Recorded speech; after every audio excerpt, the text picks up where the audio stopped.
hello. Let's see what's going on tonight. Let's see if anybody wants to come stop by, come chat randomly after days of silence. I had to get my stuff fixed. I've got my stuff fixed. I'm gonna probably do another stream. What's today? Maybe on Sunday I'll do a stream because I haven't done shit in the last few days. So I will have the opportunity to actually kind of like start leaning into doing some stuff. So I think that'll be pretty fun. I'll probably take suggestions of stuff, like maybe some ideas to do in the future. But for now, let's just kind of show up and see what's going on. See who wants to pop in. See what's if there's any people at this point late at night. I forgot to pull up the extra tab to get my stream so I can actually post a link. There we go. Fantastic.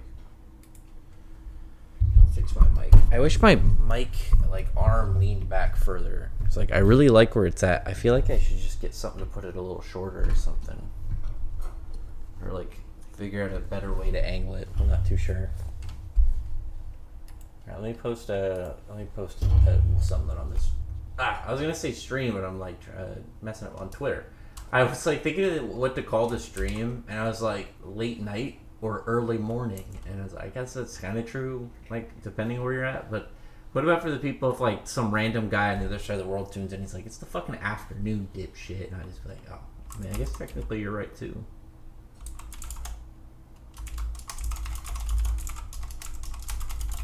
I'm just gonna pretty much put that though, late night or early morning. So chatting about whatever. The One Punch Man chapter was pretty crazy, and now it does look like it's officially nearing its edge. It is nearing its ending points. I figured it was gonna have to because a series that like One Punch Man, once you get to the biggest people, I mean, or what is there really gonna be left? And it's not one of those series where you can have have some form of giant kind of impending crisis. Kind of ravines of time, or I guess space between time, absorb back to Logi, where he's just going to become a reality nuke. There's nothing really like that, because Saitama's going to be the only one to really fight it. I guess that's the people with Blast are technically people who I would assume can kind of hang in that area, because of the fact that I assume this is his team of other top tier humans, and if they're the people that Blast usually hangs out with, I would assume that that's pretty much their status. Maybe they're the champions of whatever their planets across the universe or something. Let's put Black Clover. I was trying to think of some hashtags. I don't want to put too many. I don't really feel like putting too many. I just went with, I think 4. I guess 3 because 2 is Fairy Tail? Yeah, it would be 2. That's not basic math. But either way, I'm gonna put some music on. I'll just put the old Karasan music. That's kind of the go-to. Sometimes the other ones don't want to work for me, and it's really annoying. But it's this one always wants to work. It's always it's just ready to go at all points to be put in the background. Let me turn up a little bit. Oh, I've got the thing through my other headphones. Hang on. I gotta figure out I realized that I don't know where I put my better headphones, so I gotta figure out where the fuck they are, because I was looking for them and I couldn't find them on my desk, so I had to get my backup headphones. I did see the One Punch Man chapter, dude. It was pretty crazy. I'm surprised that he's actually sticking to the whole copy thing, and it's letting him. It's having Garou actually keep up with Saitama, which I think is good, because one thing Mashle does with the whole kind of theme of One Punch Man, I think is better. And I get the difference, obviously, in the context of the two that kind of would set the characters at their different power points, is that Mash isn't just Saitama is pretty much the same as he's been since chapter 1. And he's pretty much just been this absurdly powerful. He's just never had the opportunity to really display it for us. He's the only one that would know how strong he is at that point, way early in the story. And it's cool, and there's parts where it's really funny and whatnot, but I like that Mash has more people that are above him, and actually areas he kind of has to progress. And we know stuff like now there's like levels of him that he holds back subconsciously and he doesn't really have access to. Which I wish Saitama, like I wish there were like some degrees of Saitama that we started out with that were like a little bit weaker, and maybe like it was kind of like a stage or two. Like imagine if Saitama started out the series in his like if you think of just a general main character, like the second to last kind of general point in power before they reach their peak, and it's just near the end he reaches his peak, and it's just like he's just so close the whole time. He's only like a few steps away from being at his full power, but he couldn't find anybody to fight or something. I don't know. I like that more about Mashle, but like Saitama, like now that we know really where he's at, and we know like where the people around him are at, and like there's only one more like big bad guy really, I would imagine, that's like an actual big bad guy and not going to end up being like just a powerful opponent for some characters. It's going to be God, and he's like in the moon. Some weird stuff going on with that. What's going up, Telekeem? How are you doing? That's the point. He's basically has unlimited power and he hates it. Well, it's not that he has unlimited power. He's just so physically powerful. It just makes everything boring for him. It's not like he is like Genie from Aladdin. Like he's too OP for his verse, and it's like his raw physical power is just too much for everybody. It's like the verse just doesn't have people for him that are just intangible. Like what happens if you're a ghost and he just phases through you? What does Saitama do? The fact he could touch the warp, like what do you say, the hyperspace gates? I'm going to assume that it's going to have to do with like why Saitama is just so much more powerful than other characters. Like I feel like that has to be something in the lore. Like is Saitama going to end up being God? It's like the dude is bald or something. Some weird thing with that. I don't know. I'm trying to read this name. I don't think I've seen you in this stream before. Hang on. I mean, Mexic Audro. That's kind of cool. Sounds like a Mexican like robot. Like actually, you know what it is? It makes me think of like like a mid, like the mid-level boss, like just think of like Power Rangers as like this the right hand, kind of like the dragon character, but he's like Mexican themed. That'd be sweet. Like he's like some badass luchador or something. God gonna be the strongest or stronger than this girl. I mean, I would assume so if that's logically the end boss. What's funny is like people said for the longest time that like Saitama was gonna fight God, and that was the meme, and it's actually kind of pretty much just going right directly down that route. Like, what are people? I mean, it's like after that, like, what could the series possibly do? I imagine he can only really put time towards Mob Psycho, and I still haven't really gotten to Mob Psycho. I started the first episode and I got distracted. I never got back to it. But it's one of those ones I've kind of just kept in the back pocket of like at some point I'm gonna watch it. I was thinking, I kind of want to put it off until eventually I end up just doing like, if I ever end up doing a face reveal and then just having like a kind of like a reactions like to maybe like watching some shows. I was gonna put Mob Psycho in there. That was kind of one of the reasons I kind of wanted to hold it off if I ever do that, because it's perfect for me to get into it from what I know about it.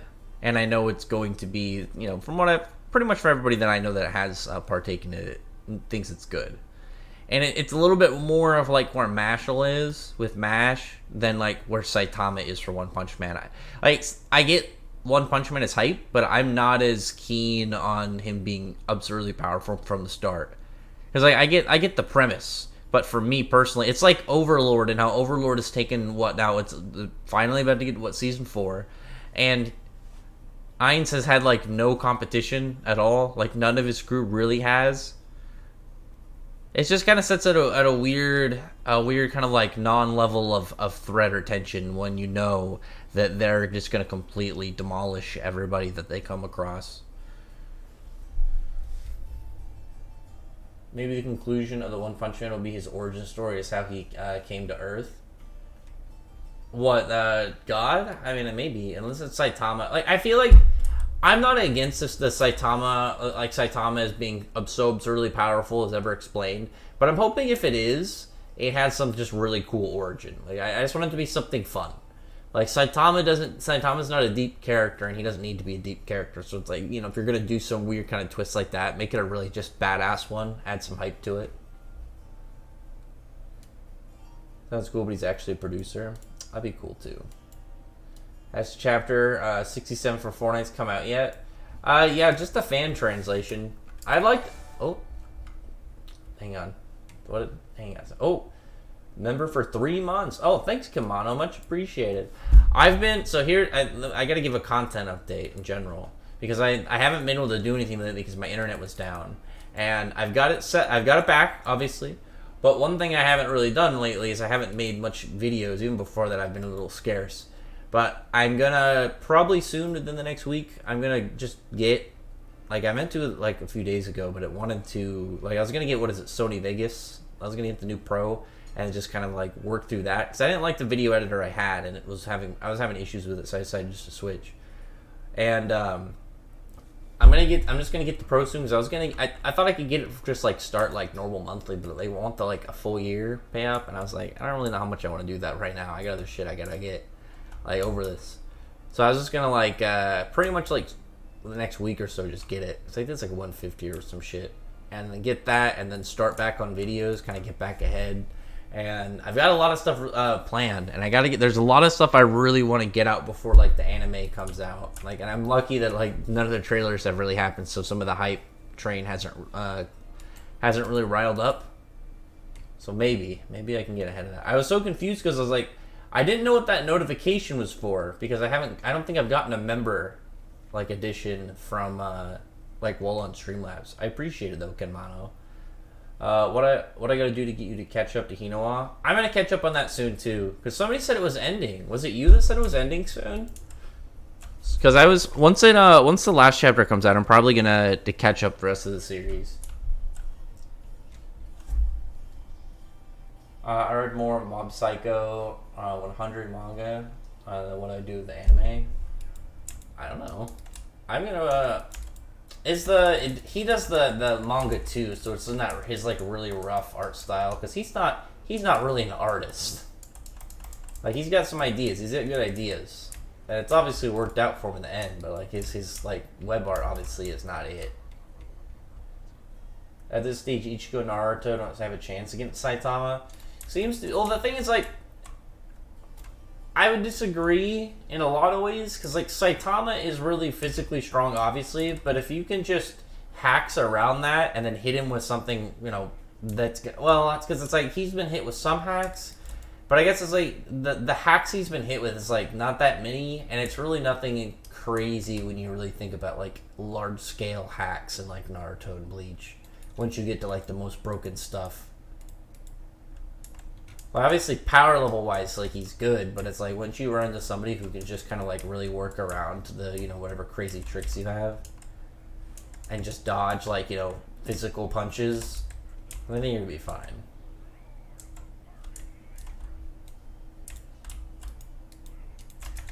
It's like they're already within like a fair power level gap, so it's like once you have like a hacks in there too.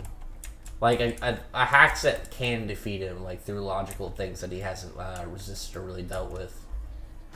Because like he's got some crazy stuff now, but it's like with what are the couple hacks that Saitama has taken and, you know, walked away from or been fine. Jitsu Kaisen spoilers for Hikari and everyone's like, I'm so mad about that, dude. I'm actually really upset about Hikari. Hikari winning is that shame to me. Like, they shouldn't. Like, this is such a weird outcome. It feels 100% as if the fight was made to be questionable. Like it's like you don't know entirely who's gonna win, and then obviously it's leaning towards Kashimo, and it's as if Akutami just decided to not have an idea for sure who was going to win. Like, you know, I can decide either way. And it's just like, at the end, regardless of which, it's like, I like Hikari more and just decides to go with Hikari. Because it was like way more focused on Hikari. Obviously, his character, he's got some neat stuff. But it was very clear, like, from those last edges that, like, Kashimo was running numbers on him. And it's just like the dude kept getting lucky and just kept healing and healing and healing. And now he's like, just going to knock him out? That just makes me sad. It was like, now nobody other than Kenjaku really feels like a threat at all. This dude, this like from ancient times, badass martial artists with lightning fucking attacks. From 400, what is it, 400 or 500 plus years ago, that like is here to fight Sukuna, and he's like fighting Hikari, and you couldn't just give Hikari the win, or sorry, give him the win over Hikari. I was not happy with it. Ending because the author wants to start a new series. I mean, it's understandable. It's not like was like designed like it was gonna be super long. Like a lot of the pacing and a lot of the way that like some of the like the bigger enemies were. It was one of those series where I feel like he could have stretched out, or he could have obviously like put stuff in a shorter span. Because like with the monthly, you can kill off two of those. I can't remember the bad guys, like the grouping that around the king was, whatever his like personal guard were called again. But can't quit messing with stuff. I'm gonna kick you out of this room. But now, sometimes he seemed like somewhere like really crazy powerful, and then obviously someone would just get completely like, yeah, I don't give a shit about this guy. Jalal versus Jalal would smack the shit out of Like he would first off, he would show him how to properly use star-based magic and just completely run numbers on him. He has the physical hands. He's a way better fighter in all areas of combat. Jalal would completely slaughter him. What's up, Alucard? How are you doing today? Saitama took a gamma ray blast. I know you nerfed that move, but at least a Star Destroyer. No. So technically, that's not entirely the case, because when you think about it, the mass and size of a natural gamma ray burst is so much bigger than what Garo did, because of just obviously the energy that would output from him compared to a real one. The gap in size is obviously going to have way different amounts of power, but I think it is now arguable with a lot more fair points than just like kind of like looking at the comparison, ignoring the context of like the size of a star actually doing a gamma ray burst versus a human sized body doing it. But like that attack at the end that Blast had to Blast and his crew had to push. It makes you wonder, like, is that a visual of like a level of damage of Earth? So it's like it could have easily destroyed Earth if it hit, or were those stars? Because like, did it just wipe out like probably thousands of stars or something? I kind of feel like it's the first one. Obviously, I could be wrong, but I feel like it's the first one because the fact that I think it was entirely just a visual thing that it was trying to kind of show off, like just an opinion.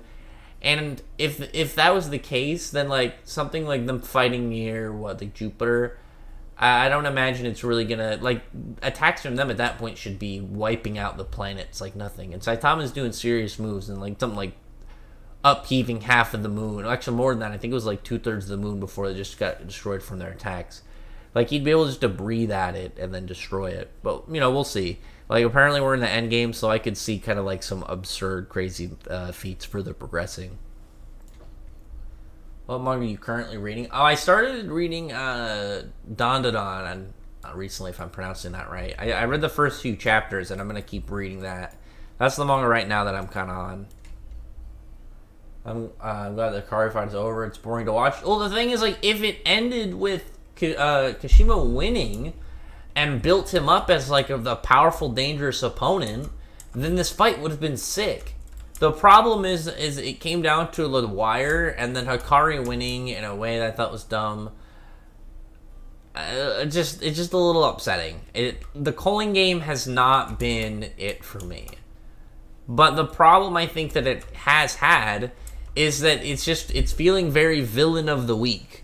And this isn't like, oh yeah, we're invading like a bad guy encampment or like, their base. If this was like them invading a base and this is just the bad guys as they're showing up or they're being ran into, that'd be different.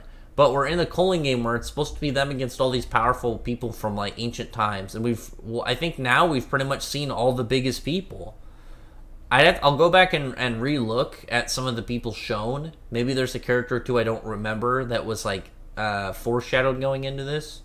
But I know this man. I'm trying to remember the guy. Was it Igurumo? I can't remember the lawyer guy. I was gonna say judge, but he's a lawyer. Like that guy was one of them, and I remember Kashima was one of them, and both of them, I would assume are pretty much done for the most part. The Kashima's just gonna be like an ally now and fight against Sukuna, which makes me just kind of wonder. It's like, well, now their forces, even if the guy's only gonna be on their side to get to the Sukuna fight, I don't imagine he's gonna be that much of a threat to other big characters. Like anybody that is on our side, I feel like is pretty much good. Until, like, at some point Sukuna is going to fight this dude, but I'm like, Sukuna's going to be fine.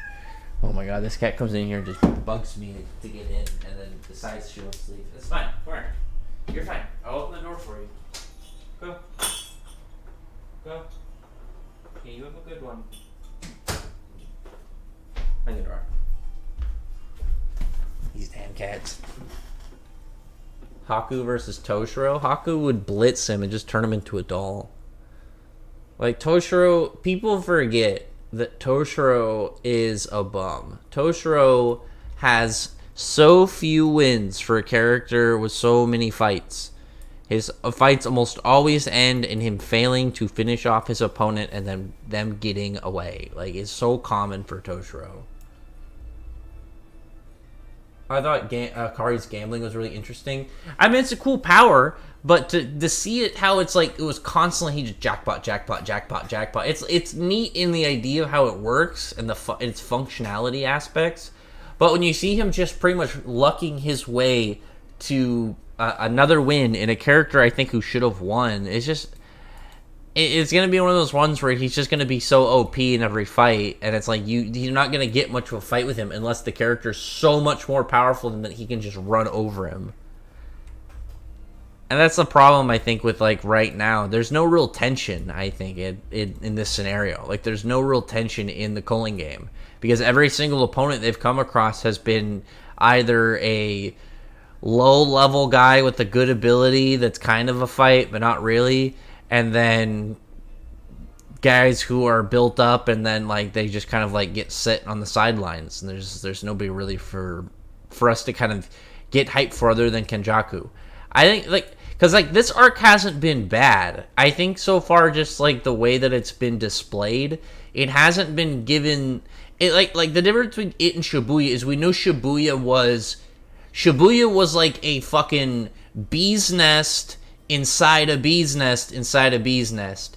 You just had to wait until the most inner bee's nest got crazy enough, and then it would wake up the next one. And, like, danger was just growing, and characters had to deal with it. Versus now, where it's like, if you look at the same mindset of, like, what might happen here, it's like they're just running over all their problems, and they're fine. Like, who really lost? Panda? Who gives a shit? Like, you don't have to kill off, like, every character, but it's like when you have people, when you have a team like Megumi, Yuji, Yuta, and Hikari, you can kill one of them off. And who's the easiest out of those three to kill off? Hikari. He's got some really broken ability that's neat to see a couple times, but after a while, it's just like he's either going to fail or he's going to luck out and win. He's fine. Get rid of him. Like, he's a cool character, but it's just like make him likable, and then, like, he can't survive after a certain point, and then gone. And then you, like, can show, like, a character who somebody like Yuta. Plus, if Yuta ever gets his ability, dude, he's gonna be even more crazy. And then it's like he's gonna get another degree of, like, how is this guy gonna ever die or really lose? Which I'm not really against, but it's like you're gonna build up too much of a monster, and well, I guess, like, he technically is really good. Like, I think he's the only real one that we've seen that is a potential, like, rival to Gojo in the verse. Like, Satoru's OP. And I think it's like he hypes up other people, but I don't think anybody really is that crazy in comparison to him other than Yuta. But Yuta's is like isn't from any one ability. It's just like he just keeps gaining new things. He's just dangerous to work with. Present manga I've been reading at the moment, physical One Piece. I haven't... and the Guyver? I still haven't read the Guyver. I'm not reading any physicals right now. I probably should. I keep putting shit up on this poster, and it keeps... I keep putting these little double-sided sticky things, and it still comes down. I gotta figure that out at some point. Breaking news, One Punch Man is ending. Yeah, it's very clearly near its ending areas. Maybe we're about to enter the final arc, and it'll be one of those things where it's like a year or so, and then, like, it's over. One Punch Man actually ends this early, and the fans will do a serious table flip. They're going to destroy the planet. Or X, what's your favorite soda of choice? And what sodas do you drink? Oh, my favorite soda is root beer. Mug root beer is my number one. That's my pick out of any soda ever. You put every single soda in the world, and I'm gonna pick that one. That's my drink. But other than that, like I really like Sprite. I'd like. It's funny. My girl thought it was weird that I have a deep love of a good Sprite. But it's just like when I was in boot camp, like that was the only soda really you got, and so like if you weren't drinking just normal Sprite, you could mix it with other shit and kind of make a more kind of like a carbonated flavored drink. Combine like what like I do like I can't remember exactly the drink, but it was like a raspberry drink and the raspberry juice drink and Sprite, and you kind of had raspberry lemonade carbonated. It was pretty nice.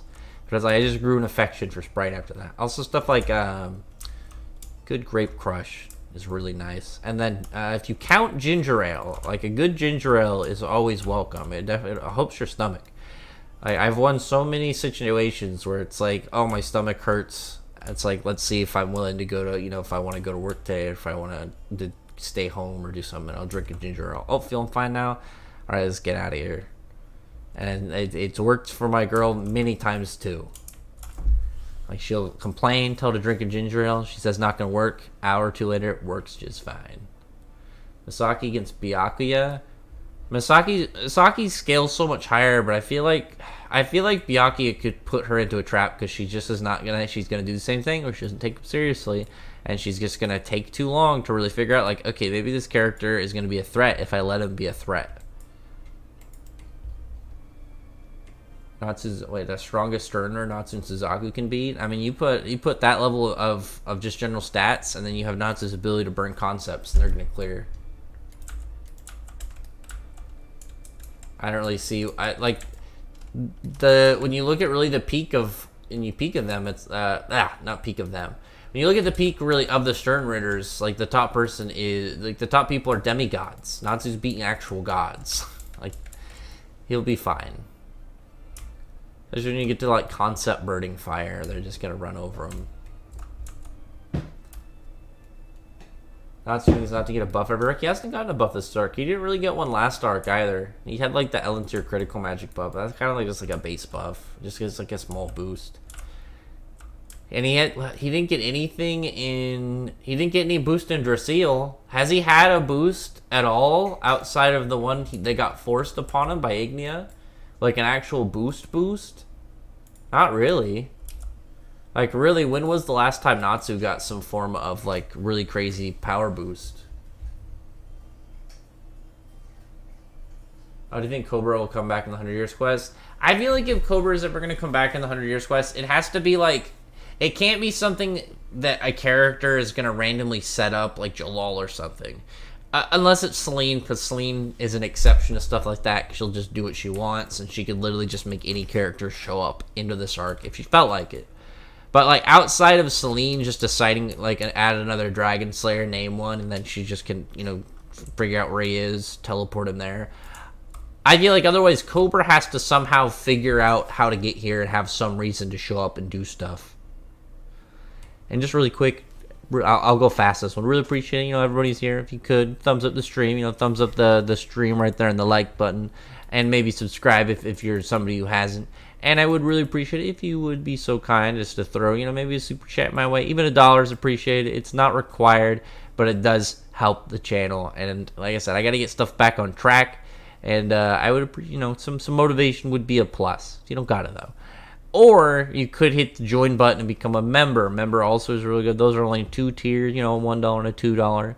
You get, right now we just got the 1 badge and the 1 emote, but I still need to add more.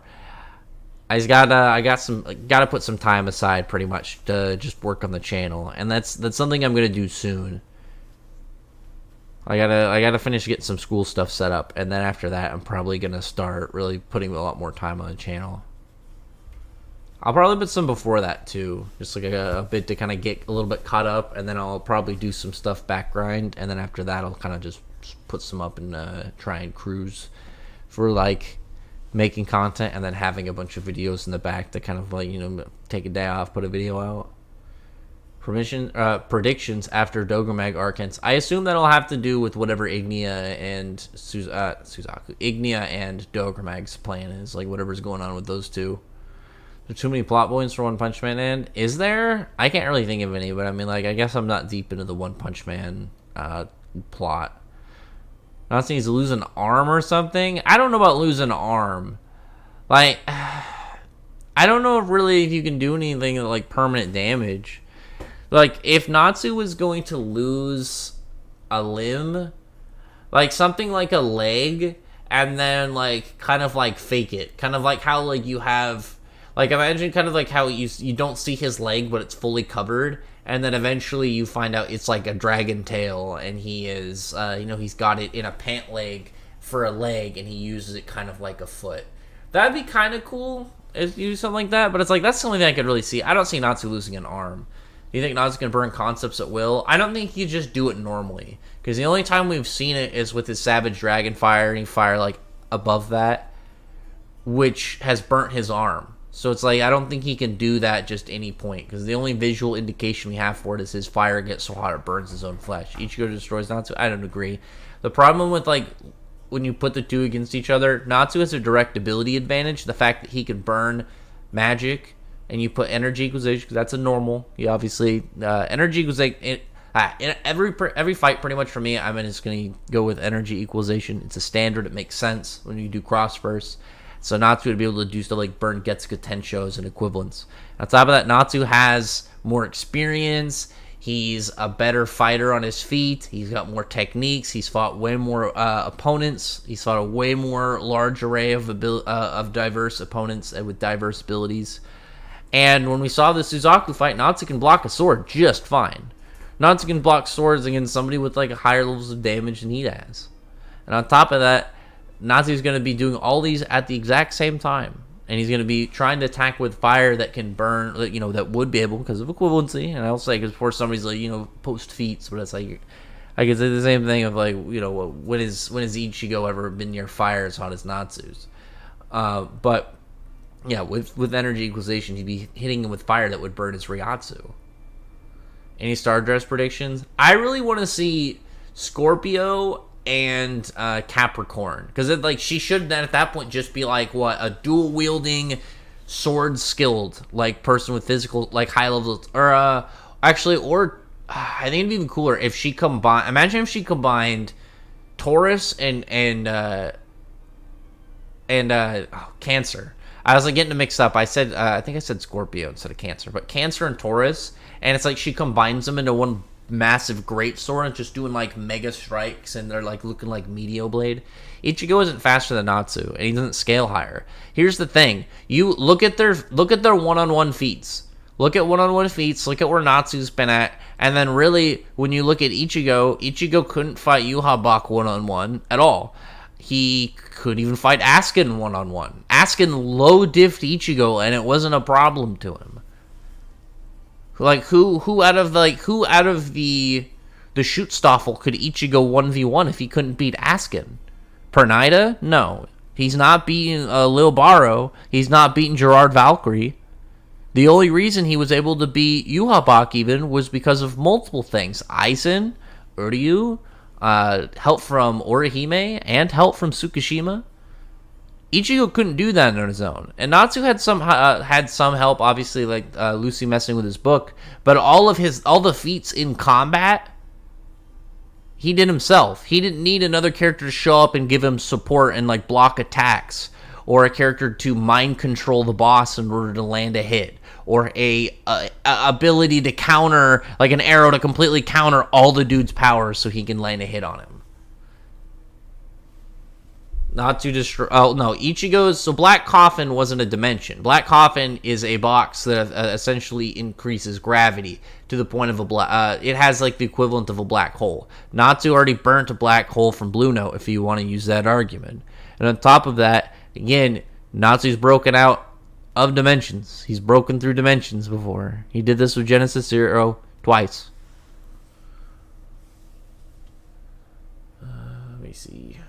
Genos revenge arc. I don't know if it really needs a revenge arc, because it's like, how long can you really do that? Like, Tatsumaki versus Saitama. Tatsumaki stands no chance now, though. When you know a character, it's like, imagine way earlier Fairy Tail. Think of like Natsu obviously at some point would want to fight Makarov. It's been shown that Makarov would just crush him all the time. You don't need to have that idea of like how their fight would go if you go from Tartarus to Alvarez and you see Natsu just completely jump over the point of him having an even fight with Makarov. If something is so over the point of this ever being a fight, it's like one of the things I really wanted for Black Clover was a Natsu versus Gildarts like fight.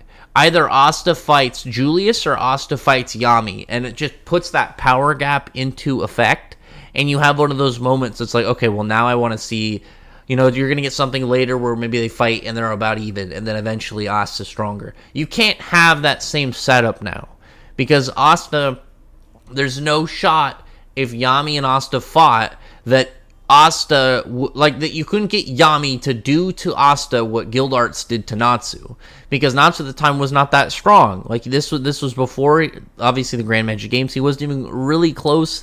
He wasn't in a spot where you really could look and be like S-class. He was in that at the edge. He was a candidate for the level.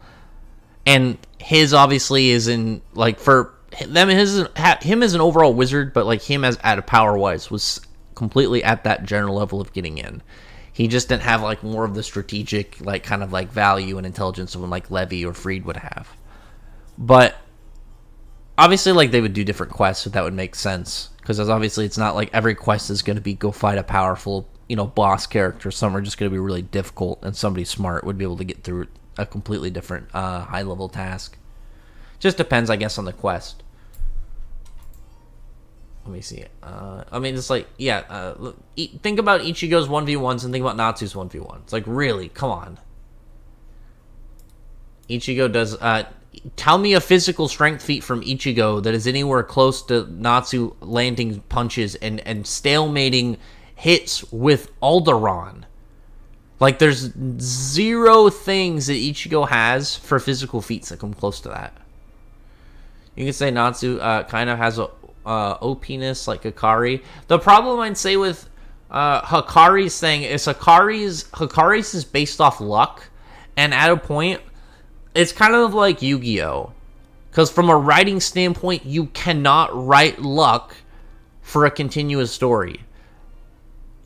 And that's why Yu-Gi-Oh! Could never have the actual luck factor involved, because they're going to have to get certain cards for, you know, the writer to get what he wants to happen in the story. The thing is, like, Hikari's, though, is exclusive to him, pretty much, in Jujutsu Kaisen. So you could have him fail and him lose and die, build up the villain, you know, or at least the, you know, opponent, antagonist, whatever you want to do with him. But now I feel like there's just no real tension going on right now, because none of the bad guys really have been that big of a threat. The worst is what one guy who now is an ally that made Hikari lose an arm. Cool.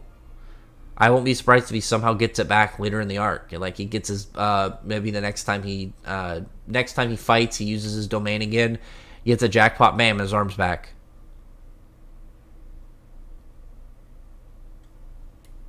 Natsu's stats will probably be higher than Ichigo's, and real advantage he has on him not being able to see him. No, because the whole equivalent setup is somebody with enough magic would be able to see a ghost. Like, or I guess like a Soul Reaper or a Hollow. Because the only reason that characters that aren't Soul Reapers or any of, like, the specific kind of, like, species of, like, Hollow and whatnot that can see, you know, any of the invisible people are if they have enough Ryatsu. And that's why there are people like Tatsuki, who just has higher levels of spiritual energy than a regular human and is able to kind of see them. Or like Don Kanoinji. Yeah. Oh, Natsu's well past... Like, well, fine with Ichigo. You can give me the Ichigo feats and we'll talk. Ichigo scales with characters who fought top levels like Shunsui, Byakuya, Kenpachi, and Toshiro.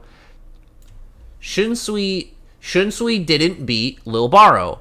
Byakuya, Kenpachi, and Toshiro did not beat Gerard. The only person that actually beat their opponent when it comes to those people that you mentioned, like anybody who fought other members of the Schutzstaffel, any of the actual like deity like people, out of Lil Baro, Gerard Valkyrie and Pernida Ponker was Mayuri against Pernida because of how how am I forgetting her name? Nemu. Because of how Nemu's mod soul works, so like as a artificial soul, and how that whole setup worked, and how it combined with Pernida's abilities is how they beat Pernida. None of those other characters won their fights. Shinsui did not beat Lil Baro. Nanao did. Tatsuki versus Saitama in the webcomic was Saitama letting her vent her frustration on him so he can calm him down. So she could calm down. I mean, like, where is that really gonna, like, what's that matter gonna do to matter at this point when we're at this point in the plot? And like, Earth is kind of fucked up right now and they gotta fix it. Well, now Saitama is probably gonna go off somewhere into space and hang out with the Justice League to go fight God. Unfortunately, I don't think we could see that kind of moment with Austin because we don't have magic to put to shame like Natsu does. If he does get one of those moments, it might be with Juno, versus Julius. I don't really think we can get that anymore though, because like we would have to. One thing we would have to do is we would have to get a firm confirmation of where Wizard King, an offensive Wizard King level opponent, not talking about Lolo, and like. Not somebody we speculate, like somebody, if we saw Julius, like if we saw Lucius turn back into Julius, and then have a scene that shows like all the captains try and fight Julius, and Julius just completely shows that he can clap all of them. And it's one of those things where it's like, we just didn't really see a good demonstration of where he was power-wise in the only real fight he has, because obviously he was trying to save William. And you could have a straight display of like where this dude was at, and then say, like, oh, okay, well, like, that just means that, like, certain characters are going to be within that gap. If you think about, like, oh, where Lolo is captain, and then, between them, the other captains, and you get, like, all the Spade characters and stuff, and then, like, Julius, then it's like, well, okay, well, we know maybe, like, 100% Lucifaro and whatnot are, like, above Julius, but we see, like, Julius compared to the captains. If we had a complete setup like that, where Tabata just hammers a spot of power level directly in the plot and says, no speculation past this point on this. Bam. I don't give a shit. This is canon now. Think of it kind of like One Piece had a similar thing recently when people were talking about where admirals were compared to commanders. And then what, Green Bull just goes and runs through King, Queen, and Jack like it's nothing. Like he's just low efforts all three of them. So it's like, okay, well, Admiral, there's a bigger gap there than a lot of people were giving on. Like, I know there was a lot of people that thought, like, Admirals were closer to First Commanders, like, somewhere between, like, way more even between, First Commander and Yonko, where it seems more of Admirals are leaning much further onto the side of Yonko in that power gap area. So you get something like that, I could see an Asta or Yuno getting completely clobbered and humbled by Julius, but unless something like that happens, I don't think it can really. It'll feel really weird if it's just like they just fight him at some point and he just beats him, and it's like how that just makes the power levels look really strange. If it's one of those things where it's like, okay, I'm gonna show you where he's at, and I'm gonna show you where a character like this is at, no restraints other than not killing. It can just.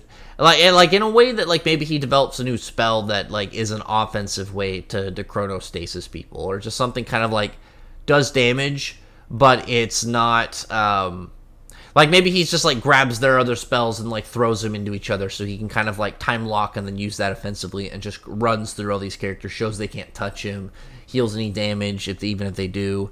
Something like that where we can kind of just get a re-hammering of where Julius is at. And then get something like that, sure. But outside of that, I don't think it can really happen in the Black Clover story. I'm lost here. Can you help me? Oh, what do you mean? Is this... Oh, the Wood Dragon God and the Earth Dragon God the same person? No. How many series do you read or watch? Wait, how many series have you read or watched in total? Not the exact amount, but an estimate. Legit, I have no idea. I was thinking about at some point, I'll do a stream where we just go through like in my anime list, and I'll just set one up and I'll keep a list of like what I'm reading currently and what I've watched. I was thinking of saving that at some point. Oh my god, did I just find my headphones on the floor? Sweet. I just stretched my foot out. Found them. Let me put these bitches on the charger. Bam! Right there. Alderaan is dead, old Dogmag is alive. Yeah, they're two different characters. Natsu beat characters that were stronger than him with a random power-up. How is it even fair? We're not talking about that right now. We said that Natsu hasn't gotten any in a long time. What are you talking about? Because, like, when was the last time Natsu really beat an opponent that he had to have, like, a large, like, outside power influence? He beat Alderaan.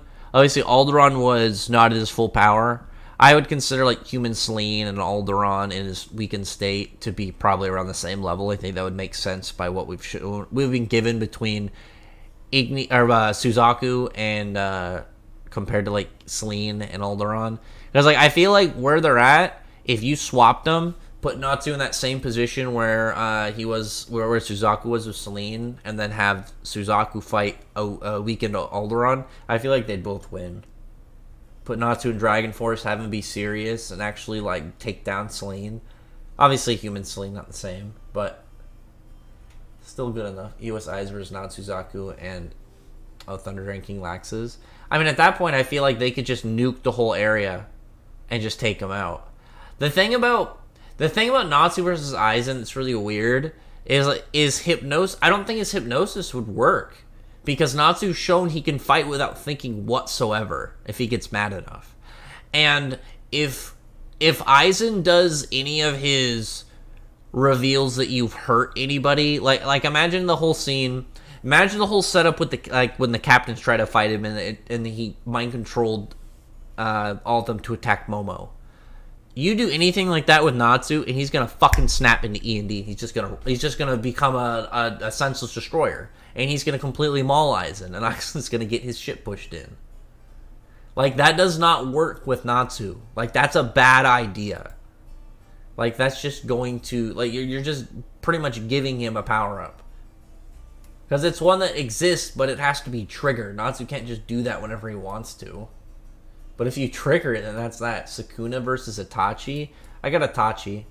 Well, Sukuna doesn't really, like, he has no real way of killing Sukuna, does he? No, he has the gore, right? He can seal him in there. Yeah. I would assume he can just seal him in there. How do you think Jujutsu Kaisen would end? I feel like Yuji has to die. I feel like Yuji actually has to die for it to end, because it's like, in terms of what's going on, like, unless they can extract Sukuna from, but I don't know if somebody got Sukuna of his body, like, what is he gonna do power wise? Is he gonna kind of just keep his normal moves and maybe be able to do a domain or something? Not to beat characters that were, oh, you're talking about the power up, but you're not even talking about current feats. Or if you want to talk about old ones, when yeah, there's been outside stuff, but like Natsu's past that, we're talking about versus stuff. It's a good point with the captains. Yeah, I think we need it. Sukuna is slower and doesn't even have counters to Genjutsu. I mean that's true, but I was thinking really of, like, even if he really could beat him up and, like, you know, be way faster, what's it gonna matter if he can't kill him? But he has a way to entrap him, so he's pretty much fine there. Maybe Green Bull being the final boss of Wano. I think it's weird because it's like, this guy's not a threat at all. I don't think that he's a threat at all. If Luffy was unconscious, I could see it being a much more dangerous situation. But it's like, he's fine, and so are all the Straw Hats. And on top of that, so are their allies. This guy is the one in danger.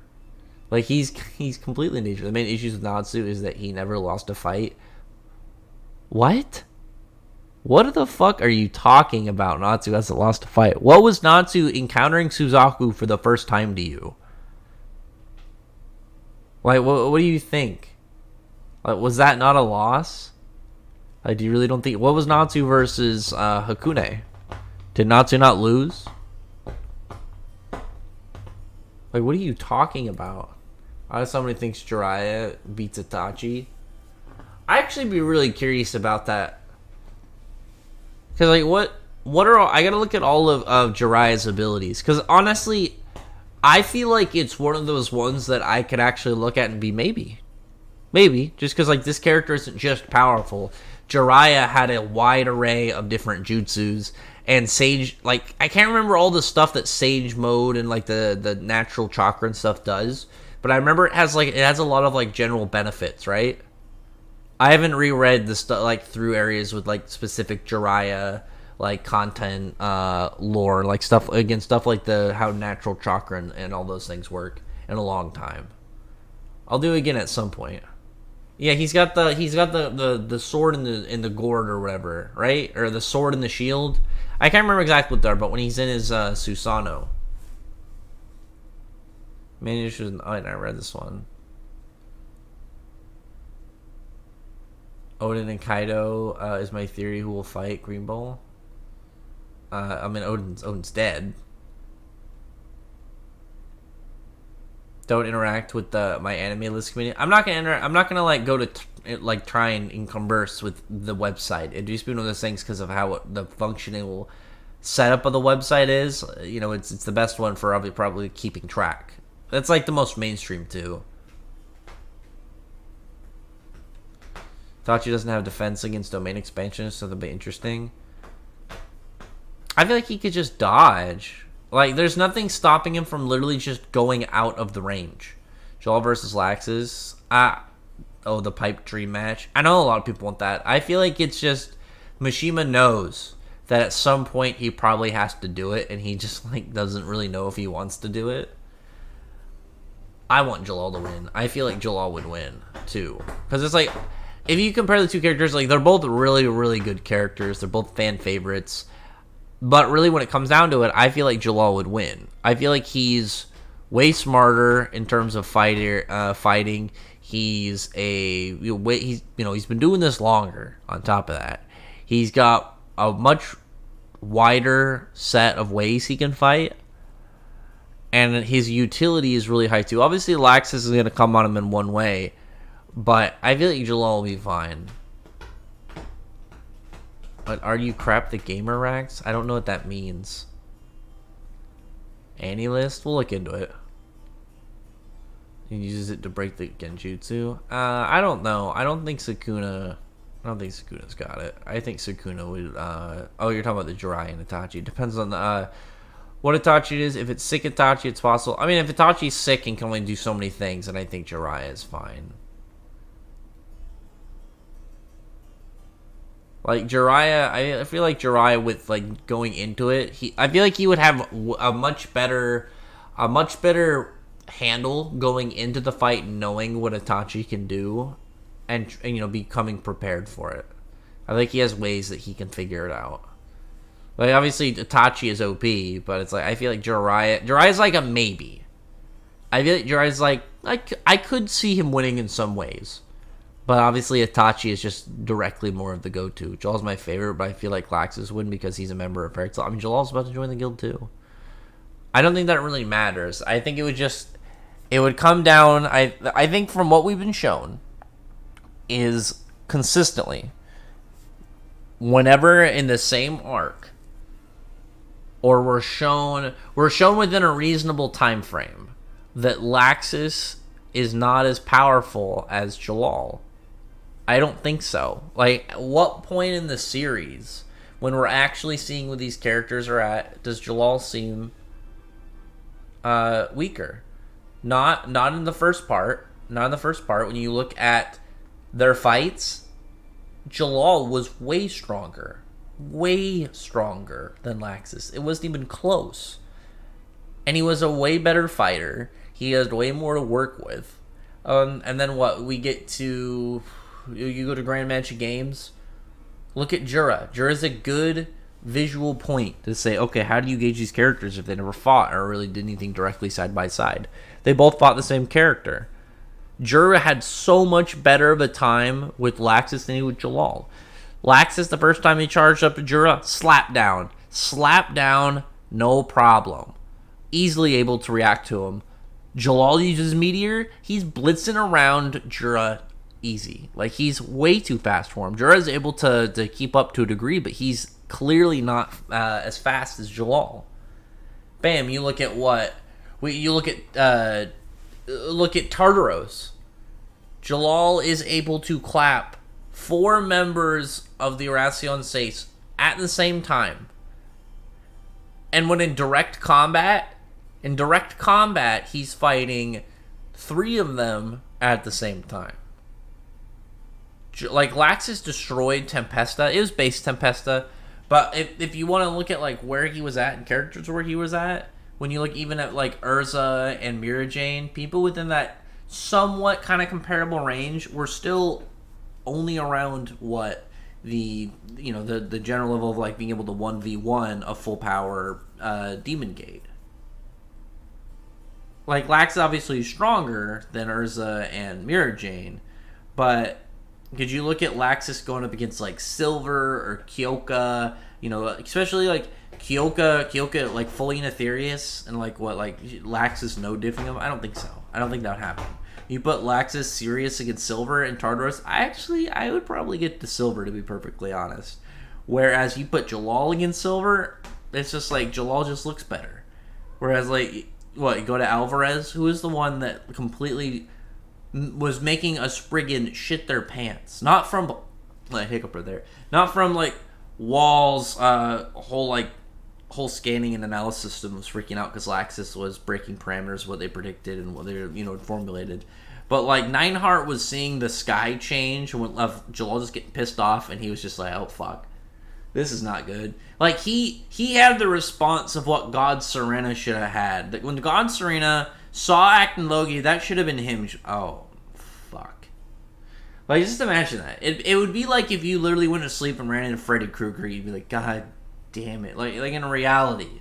Like, you're not, like, afraid instantly. You just think of it and you're like, fuck. This sucks. Or like if you randomly started being tracked by a predator, like not a large cat, but like the alien. Because, like, when you think of it, just be like, when you really think about a scenario like that, you're just like, I'm fucked. What do I do? What do I possibly do here? So it's like even in that arc, like, he's still shown stronger. The only time you can really use is right now for Laxus. Because we haven't seen Jalal in like an outright combat fight. The only thing we've seen is with Gears, where Gears was using a really hacks ability on him, and once Jalal figured out how to get past it, he was able to run him over. We don't have a outright combat feat, like, fighting match for Laxus or for Jalal. And I feel like the second we get that fight for Jalal, we're gonna see Jalal stronger, and it's gonna be like, man, who would have been surprised other than everybody who's been paying attention to the series and the characters that we're talking about? Like, Jalal has been shown and placed as stronger than Laxus the whole series. The whole series. I don't think it's really that much, that hard to think about. Rax, this is Mystic Blade from OBD. What's going on, dude? How are you doing? How old are you? And do you go to college? I'm 27. I was gonna use my my GI Bill and set up my schooling soon. I just got my letter back recently that I got approved, so I'm gonna look into getting all that established. My screen is broken, so I can't see my keyboard. Sorry if I misspelled the names. Oh, that's fine. It sucks. Your screen is broken. You do need to revolt against Quan. Quan has been relatively, like, behaved recently. I don't think he's really said anything that crazy or like caused any real chaos, except in Fairy Tail. He's the only one that's doing some wild stuff. Fairy Tail Fairy Heart Mavis versus every female Dragon Ball characters. I mean, Fairy Heart Mavis is like a what if thing, and we don't even know what she would do with it. Like, Mavis only did illusions and Fairy Law. Well, I guess hers was just Law. But I guess Law and Fairy Law, because she had to have developed it into Fairy Law. But, like, she's not like, it's not like, you give it to, who'd be a crazy character? You give it to Rufus, and it's just like, what the fuck? Or Rusty Rose. You give it to one of those guys with some, like, absurdly broken powers. It's like, you give them infinite energy, and they're just gonna go insane. 21 Toa or 18. I don't know what that means. Some of these things, I can't tell if it's like a straight message or if it's like some form of code. You gotta, you see, this is why I gotta ask you things. I got a brain, but it ain't no big brain, like, remember the whole series. I mean, I only got that with, like, Fairy Tail and, like, degrees of Bleach. Like, if I had to say, like, my fictional series, what degrees I got, I'd have, like, a major in Fairy Tail, like, a minor in Bleach. That's probably how I'm going to describe... Actually, I've got a doctorate in Fairy Tail. When it comes to Fairy Tail, I'm a doctor. And you have to address me as such. Like, come on. I didn't go to school for nothing. It was homeschooled, though. It was taught by me. It was just me. And I did it by reading. My favorite anime? My favorites are, like, if I had to legit be, like, straightforward to pick, like, my three favorites would be Fairy Tail, Yu-Gi-Oh, and Code Geass.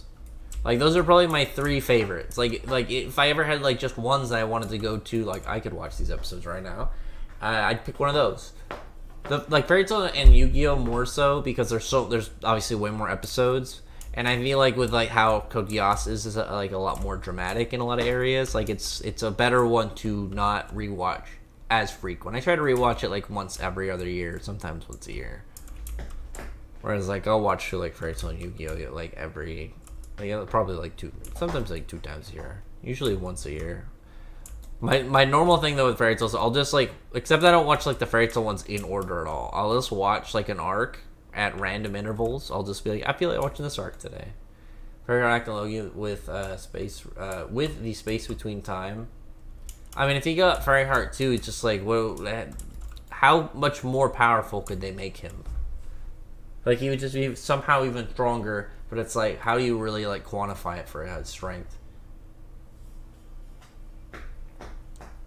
It's time to duel. Dude, I've been playing Yu-Gi-Oh! What is it? Duel Link Evolved. I think it's that one on the Switch. I've been playing that in random bunches. Like, it's like, I'm trying to think of what games, like, right now, like, when it comes to, like, games I'm trying to do. I'm trying to get ones that, like, man, I feel like really putting an hour into this, like, every day before bed, because I'll just put it on the Switch. And I got Kingdom Hearts on the Switch.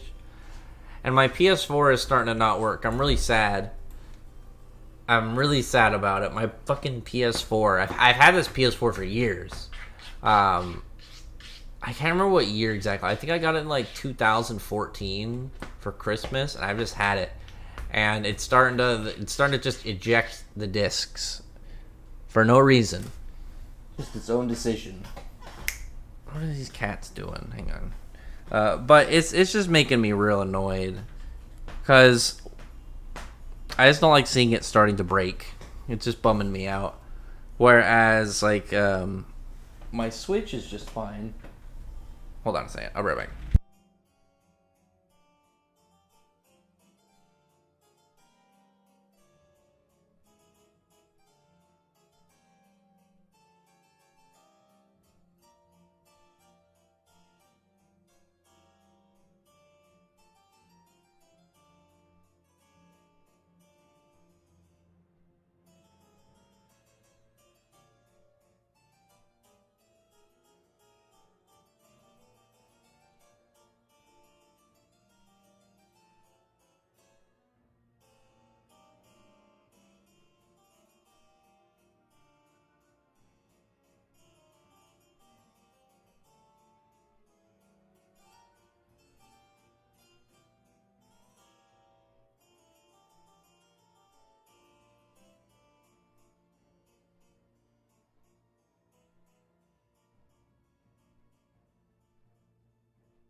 Okay, I'm back. Factory 5 is coming to PC on Friday. What is Rune Factory 5? And how are there 4 of them? Let me see. Rune Factory. The game series? What is this? Is this like a farming game? This is kind of cool. Hang on. Do you just farm stuff? It's like anime farming. Do you like catch Pokemon or something in it, or do you fight stuff? The thing is, like, whenever I look at a game that I'm like, I might play this, and it's like an installment, I want to play in order. Like it's like a OCD thing for me. I hate, like I can't. One of the reasons I never really got into Persona is like people like I'd want to play it, and then I'd be like, well, I got to play the other ones, and people would tell me not to and like skip it, and I hate that. I hate it so much. I do not like it, like skipping game titles. Like it's like skipping. It'd be like skipping JoJo parts. Like you can skip the first two and just get to three, and you'll get recaps and flashbacks to get you caught up with the other parts for the most part. But it's just like I don't want to do that. I wanna play the game. I want to do the story. Like before the, and I might do it again soon. Before the last God of War came out, and it's one of the reasons I think I might get. Wait, when does the new God of War come out? Didn't they just announce it? I don't think there's. I think it's like in November. I gotta look to finish my story. November. Okay. So I got a while because I gotta get a new PlayStation because I want to get a new PS4 because there was not enough games on the PS5, so I just sold mine, and I was just like, I'll just get another one later because I kind of want to get one that's like a cool one because if I'm gonna have a console again brand new, and it's one of the things I regretted about my normal PS4 is I want to get like a cool custom one or like something with like a really cool, not like a custom one, but like one of the cool editions, like if they did like an Elden Ring one that I can get like or something, and I think there are, and I'll look at that in a second. Maybe there are some on eBay or something, and I'll look at for that or some cool some cool variant of the PS5 at some point. Because I didn't play mine, and I kind of just sold it, and I don't really feel like keeping it if it was going to collect dust, and I would just wait until some better games started to pop up. Because I wanted to focus on some other shit. But it's like, once I get back to it, hopefully they have more games. But I'll try and get like a neat one. But besides that, like I want to play through God of War, and I could just get a new PS4 as a regular one, and play through them all again. Or I guess if they came up with a really cool, I want like a Kingdom Hearts PS5 or something. They have an Elden Ring PS5. I think they did. I can't tell. I can't tell if this is like it's a steel box. I thought somebody like put one in an old an old PS4, like one of the Slims, and just put a Elden Ring decal on it. It's like, this is an Elden Ring PS4. It's a special edition. I'm like, oh, you almost had me, guy. Tristan versus Boruto. I mean, really, if you don't... It depends, like, because he has, the Momoshiki stuff. If you don't give him Momoshiki, I think Tristan might be fine. Nas is in One Piece. What kind of hockey do you think he'd be natural at? I mean, he would go for armament hockey. That's what he would want. Like, that he'd want stuff to help him punch people. What are you going to major in? I haven't fully decided yet. You're going to do computer science and minored in nuclear engineering? I'm not too sure. I want to see if I can get a minor in entomology and just do cool stuff on bugs. I think that'd be sick.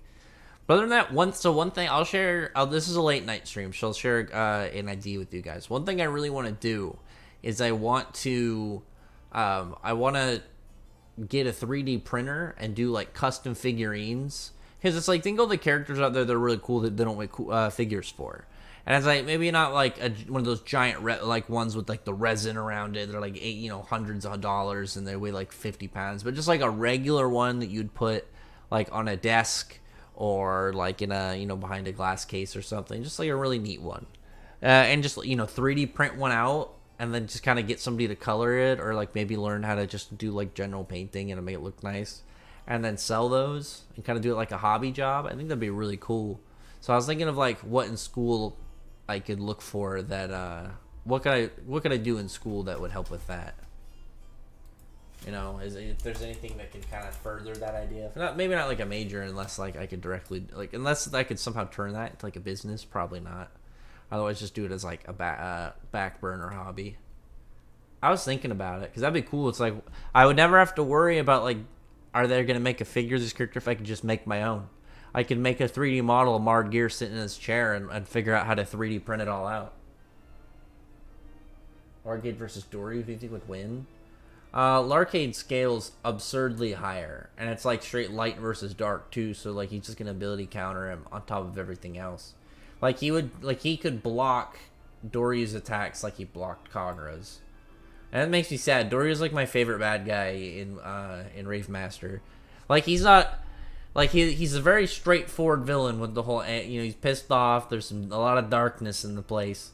But like I really liked him. Like he was just a big badass, like pretty much a vampire sorcerer, and he was really cool. And he was sad because of the racism in his backstory. It made me bummed out. That damn kid. He grew up enjoying the ignorant.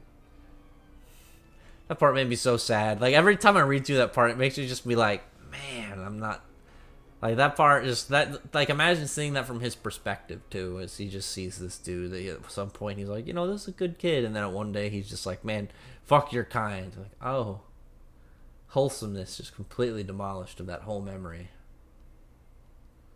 My worry about playing Rune Factory is having played Stardew Valley, because it's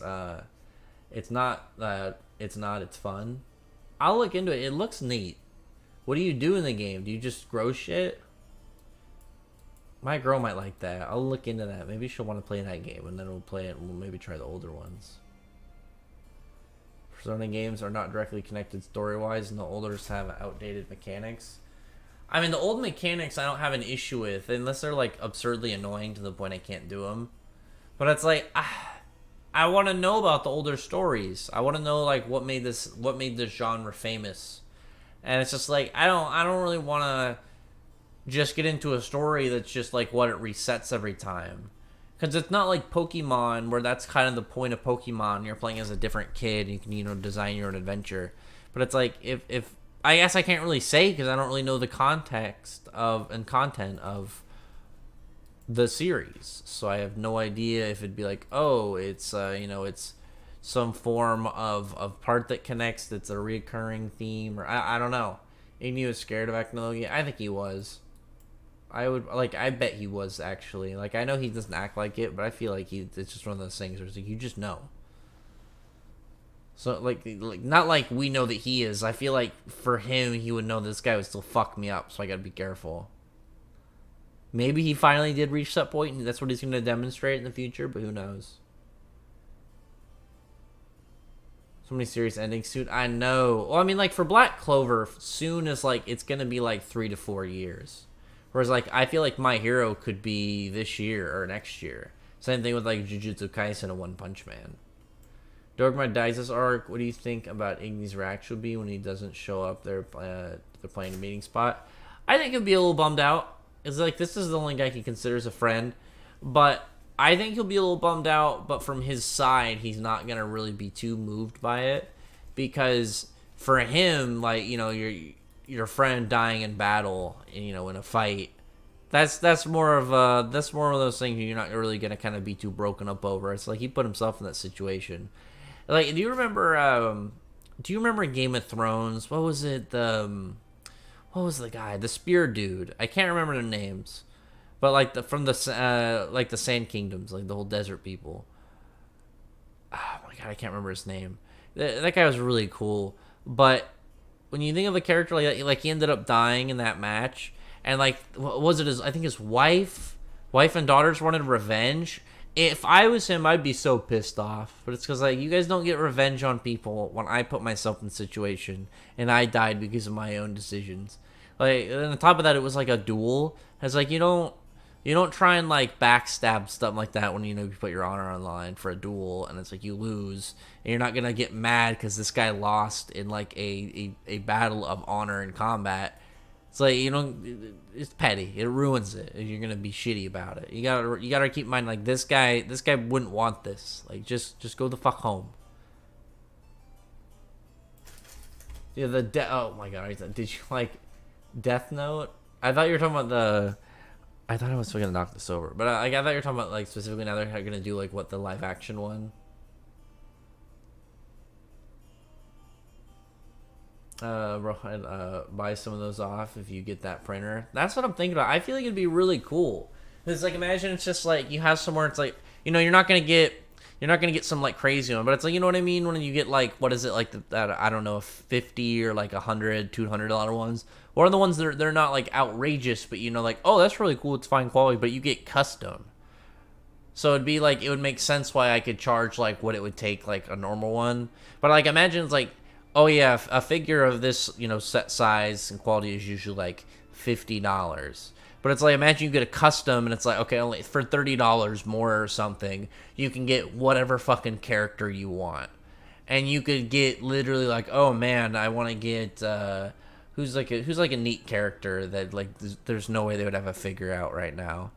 Let me think of somebody from Black Clover, like Aldra Malik. Imagine you wanted just Aldra Malik doing his thing. You just wanted a figure of him that is designed to sit on a shelf or on like you know, on your computer tower or something, and he just looks bored, and it's that pose he made through most of the Lucifaro fight. Like, imagine you can get that. That'd be sweet. That'd be really cool. I think that'd be really cool. I wonder how the law with that works with making. I'll have to look into it. Obviously, I don't think it's the same thing when you're making figures, of like custom figures or something. I guess unless I open, I don't think you can. Like, I think it's like you. It depends on like if it's a business or not, and if I'm just doing it for like a couple people, I don't think it's a problem. It's like the difference between like trying to like host people's movies maybe on a website versus like they come over to your house and they pay you and they watch like, you know, a couple dollars and you essentially have like a home theater or something. But it's just like people watch for that, you know, way cheaper, but you got the films. I don't know. I'm trying to think about it. Is that the serpent versus the mountain? Yeah, I'm trying to remember that guy's name. Ida's ridiculously powerful. She's she and Damon are lame. Like, they're so lame.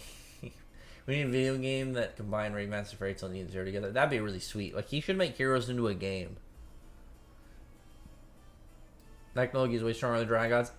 So I think they're equal, but Acnologia, like, just Acnologia's level, like his dragon attribute and the way that his powers would interact with theirs, and like pretty much the whole setup of the verse, I think he just is so much more beneficial and is always going to have that general advantage.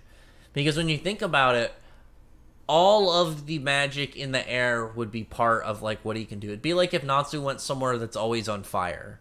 It's like he doesn't have to do anything to get fire. It's just present. Rune Factory is one of the best farming fantasy games. What do you do? Wait, he says, you can do unique farming dungeons, fighting dragon god.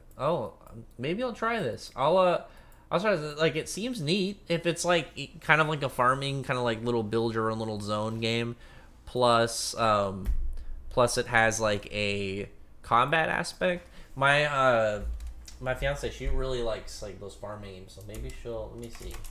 Rune Factory 5. When does it come out? Or did it just come out? Or has it come out recently? When did it come out? I need to know. It came out in March. I'll have to look into it. Okay, I was like, is it just about to come out? Should I get this now? It's like, if it's already been out, because I really want to get, like, I pre-ordered. It's been a long since I pre-ordered a game, but I pre-ordered the new Pokemon game. Like, I want Pokemon Scarlet, and I want it because I know that Twitter is going to be fun when everyone's playing Pokemon. Because I really, really want to get into an argument with somebody, challenge them to a Pokemon battle. I don't got to win every time, but I want the first time I do it, I want to win. Just so I can have that as like a feat of strength. I think that'd be great.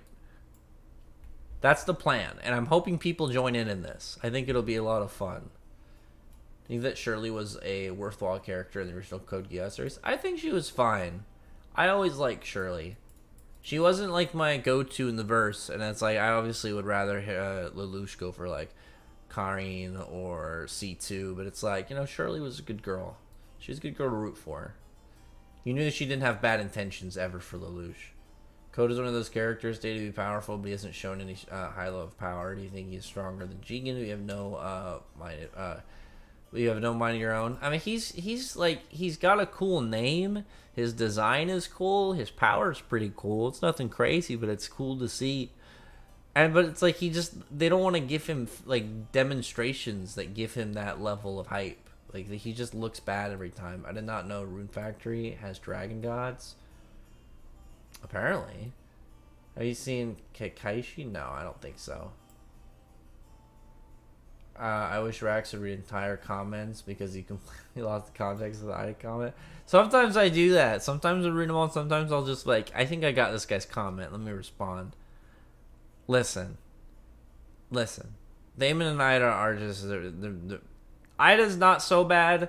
The Damon dude being the top of the verse right now, I think it's stupid. Like, he's annoying. His name is lame. He looks like a penis. Like, his power isn't even cool. It's just annoying. Like, fighting him just seems like it'd be really, really annoying. It wouldn't be one of those, like, badass matches. Like, imagine watching a skilled fighter fight Code, who Code isn't just going to immediately, you know, put a mark on him and slice their necks. Like, actually, like, have to dodge his attacks, dodge, like, how he moves with, like, just, if he's not going to try and mark you, he might mark an area for a sneak attack. And then, you watch Damon, he's just going to, like, no form of cool style punch and kick. He's literally just hyper strength and he's pretty much just hitting you with a lot of physical force. No cool techniques, no new cool martial arts style. And then he's just going to reflect attacks. That's so lame. And it's like his power only works if he's, touching you. So it's like if you just nuke him from afar, you're fine. Or Dragon Slayer is a good name, but weird to imagine as a concept. I think it'd be really cool. But because it's like one of those ones you'd almost always be in a good spot. Just eat the ground. Sky Earth Dragon Slayer is a good name. I mean, no, I don't think that really works. I don't think from a naming perspective that really works. Actually, Ishiki over Damon. I guess. Like, I thought he said he was stronger. Akame, manga versus Urza. Urza should clap, no problem.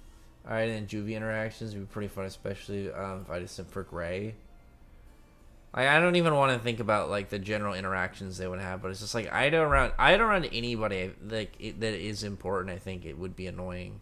Because, like, I've heard that... Unless it doesn't work. Like, maybe, like, power-wise it wouldn't work, and Gray would be fine. But, like, I just know, like... It would make so many characters lamer if they're just simping for this monotoned version of stalking. Ida's power forcefully makes others simp for her. I know, it's pretty lame. She's not that interesting either. Like, her power... The thing is, like, both her and Damon both have powers that just make them annoying to fight. Like, not just annoying to fight, but also they're annoying to have them in the plot. Because any time that they're going to be doing something, it's like they're going to pretty much just... They're not going to cooperate in scenarios because of their personalities and their power level spot. And the whole time, there's just going to be... They're going to... Like, everybody around them is just going to be pissed off and waiting for them to leave. Like, really. Think about that. It's not like somebody who's like, oh man, a crazy boss, but it's like somebody who's going to show up and be annoying and get on my nerves, and you just want him to get the fuck out. How is his level of power? Otherwise it says Code is too weak. I mean, Code's not looking good at all. Code has done nothing in comparison to Ishiki. Yeah, he really hasn't. I wonder if we get to see Nibaru the Sticky Dragon Eater. I hope so. I actually like Nibaru. I surprisingly, like, after I read through Drasil for the second, I think it was the second time, I really liked Nibaru a lot because, like, when you knew what was going to happen, you paid more attention to certain characters' stuff, and you really look at Nibaru. Nibaru was a good soldier. Like, when you think about it, like, he was definitely distracted with Wendy, and he didn't, like, just focus entirely on the mission. But when it came down to, he said, I gotta make sure the mission's done before I continue. I always like when characters do stuff like that, because it shows they have a level of competence to them. And it's like, even though Nibaru, because like I mentioned, even though Nibaru is like, he's like a fucking caveman pretty much, he's like fucking Smeagol, you would know, like, if you're working with him, oh, but he'll get the job done. He'll make sure what you assign to him gets done. And I always give characters a plus when it comes out. That's the thing with Mest. It's like Mest, as annoying as Mest is, and he'll just make situations worse, when Mest is put on a mission, He will get it done. He will get the job done. And we saw that even when they were mind controlling Drasil. Who was it that went and destroyed the last Arkham? Oh, Mest. Mest will make sure the job gets done. And it's like any time like that. It doesn't matter the verse. Like a character's like that. Like Brook. Brook is a good example of that from One Piece. Brook makes sure shit gets done.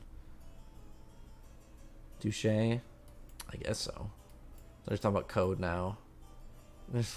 About code. I hope Nibaru being an odd friend to Team Natsu. I want him to come back. I think he'd be nice.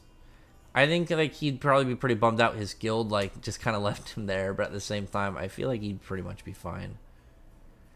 His fighting ability and skills are so damn weak. Oh, they're talking about code. Still talking about code.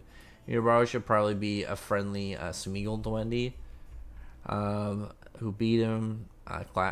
Actually, it'd be funny if it's like Haku, and then Haku wants to Haku has to defend off Nibaru, and it's like Nibaru would be like, what the fuck is this? How am I supposed to even bother this girl now?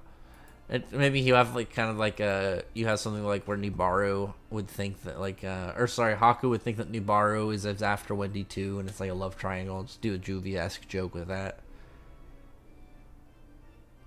Code is an example of a villain getting done dirty. Yeah, he looks bad, but it's like Lucifaro looks bad, but like there are two factors. Lucifaro was not at 100%. We know that for a fact. So power level wise, he's still safe. And from a standpoint of feats, he got a display against the captain. So you know that you can look at areas where he obviously excelled in and areas that he put out a good demonstration with. Whereas Code has none of that. Code doesn't have a fight with the captains. He's not, he didn't go up against multiple powerful known Jonin and pretty much put the efforts to them and just completely run through them. Doesn't have that. He's just supposed to be powerful. We have nothing really to go off of. He's really boring. And I think that's one of the things that has made the sequel series, like these 2 monthly sequel series between Boruto and Dragon Ball Super, like not be that hype. Is a lot like their villains lately have just not been hype. When you think about people like Momoshiki and Ishiki Ishiki better than Code, but probably like someone like Momoshiki or someone like I know a lot of people like Goku Black or look at Broly. So like think of like those guys way back then and then compare them to people now. It's just like there's a weird gap between now and the like back in the past we're talking about. Damon's powers also work by touching his teammate, as Bug said. It's by touching others. Yeah, just nuke him from afar. Don't let him touch you. Past arc, do you think the next arc will have more of a friendly, funny filler? I don't think so. 100 Years Quest has pretty much been like sticking to like actual serious, like on point like stuff with the plot, like not messing around too much with like things going on with other kind of like the fun stuff has been in side chapters and transitionary periods in between arcs. We'll get like 2 funny chapters and then we get back to serious shit. Dragon Ball's been really boring recently. I agree. Like how much more do we have to see them just kind of this dude Gas like makes something out of energy and then goes to attack him. Vegeta's making an angry face and still getting clapped, looking like a piñata, like 3 hours in. Like how many times do you have to see the same thing? And then they're gonna when does the chapter come out? The next one isn't like like 2 weeks? I think a little under 2 weeks. Yeah, I think like pretty much 2 weeks from now. But it's like I don't think there's anything really to look at and be too kind of like on like they're probably gonna fuse because that's still an option on the table, like because now we have Gas like more powered up. We'll probably either he'll like get one of those things where he dies himself by overexerting his power and his body, or we're gonna get like super ultra instinct version for Gogeta. I'd rather Gogeta than Vegito. I'm on the Team Gogeta side. Nibaru has been missing in action right now. He's probably still recovering, but like we could get him. I feel like now would be a good time he could show up and be an ally. What do you think? Let me see. What's your speculation on the name of Dark Dragon Knight powers? Masaki Spatial. I feel like Masaki will be more of like.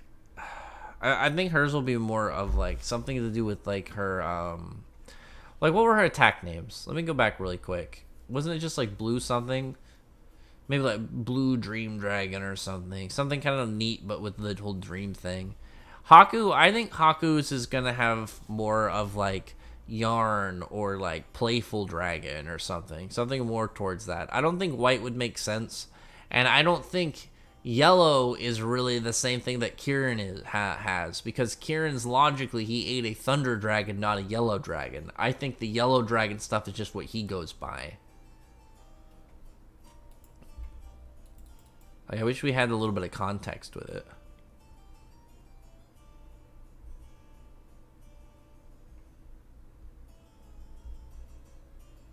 Ishiki, yeah, it's like compare Ishiki to Code. Is there a connection between Rock Dragon Eclipse and Dogremag? So far, nothing shown. I would love for it to be like that was a younger Dogremag. He was a much younger boy. At some point, he fought Ichiya, and Ichiya lived. Like, I would love that. That would be such an interesting plot point to me. I would be ecstatic if we had something like that demonstrated in this, because it would give such a fun reread value thing to know who that is. Like, like just imagine it's like at some point like you go back and read like, oh yeah, this is Dogremag, and you know what he's doing right now in the story, and just know at some point in this man's past, Ichiya like came across him and was trying to beat him with smells. He looked like, the thing is like the design wise, it's not far off, because like they look like they're the same species of dragon. It's just Dogremag's a bigger, better version. Like there's obviously differences like in details to their design, but it's not. It's kind of like it's like the gap between Igni and Igneel. Their core stuff is there, but there's just kind of like certain things altered about them to make them look different and to make them kind of like a different species. Not different species, a different variant of the species.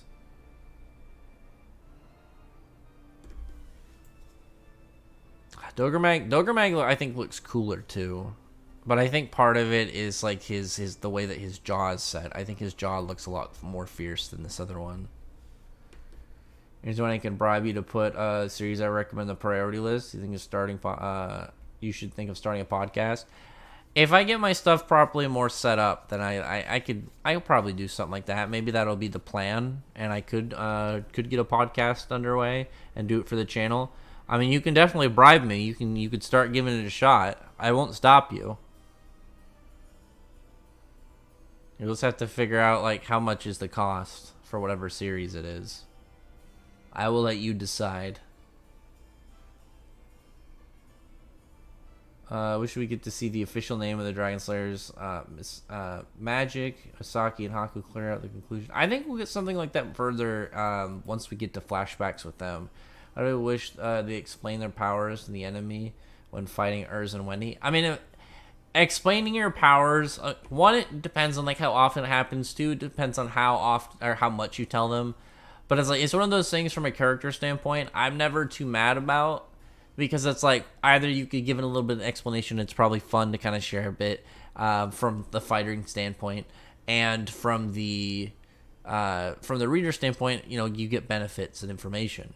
Whereas not telling them, I feel like it's just as beneficial, because it's like these characters aren't going to give away information on their powers, because why would you want your enemy to know about details of how your powers work?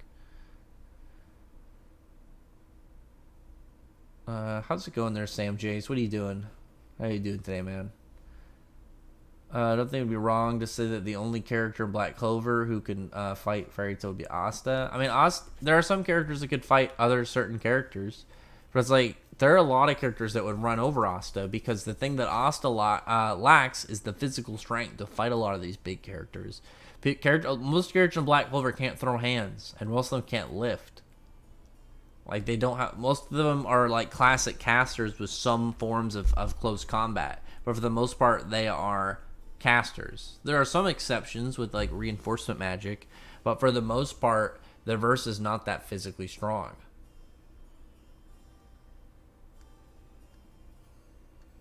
Sorry, Austin, you know it's better to Lamau JK. Than who? Which characters?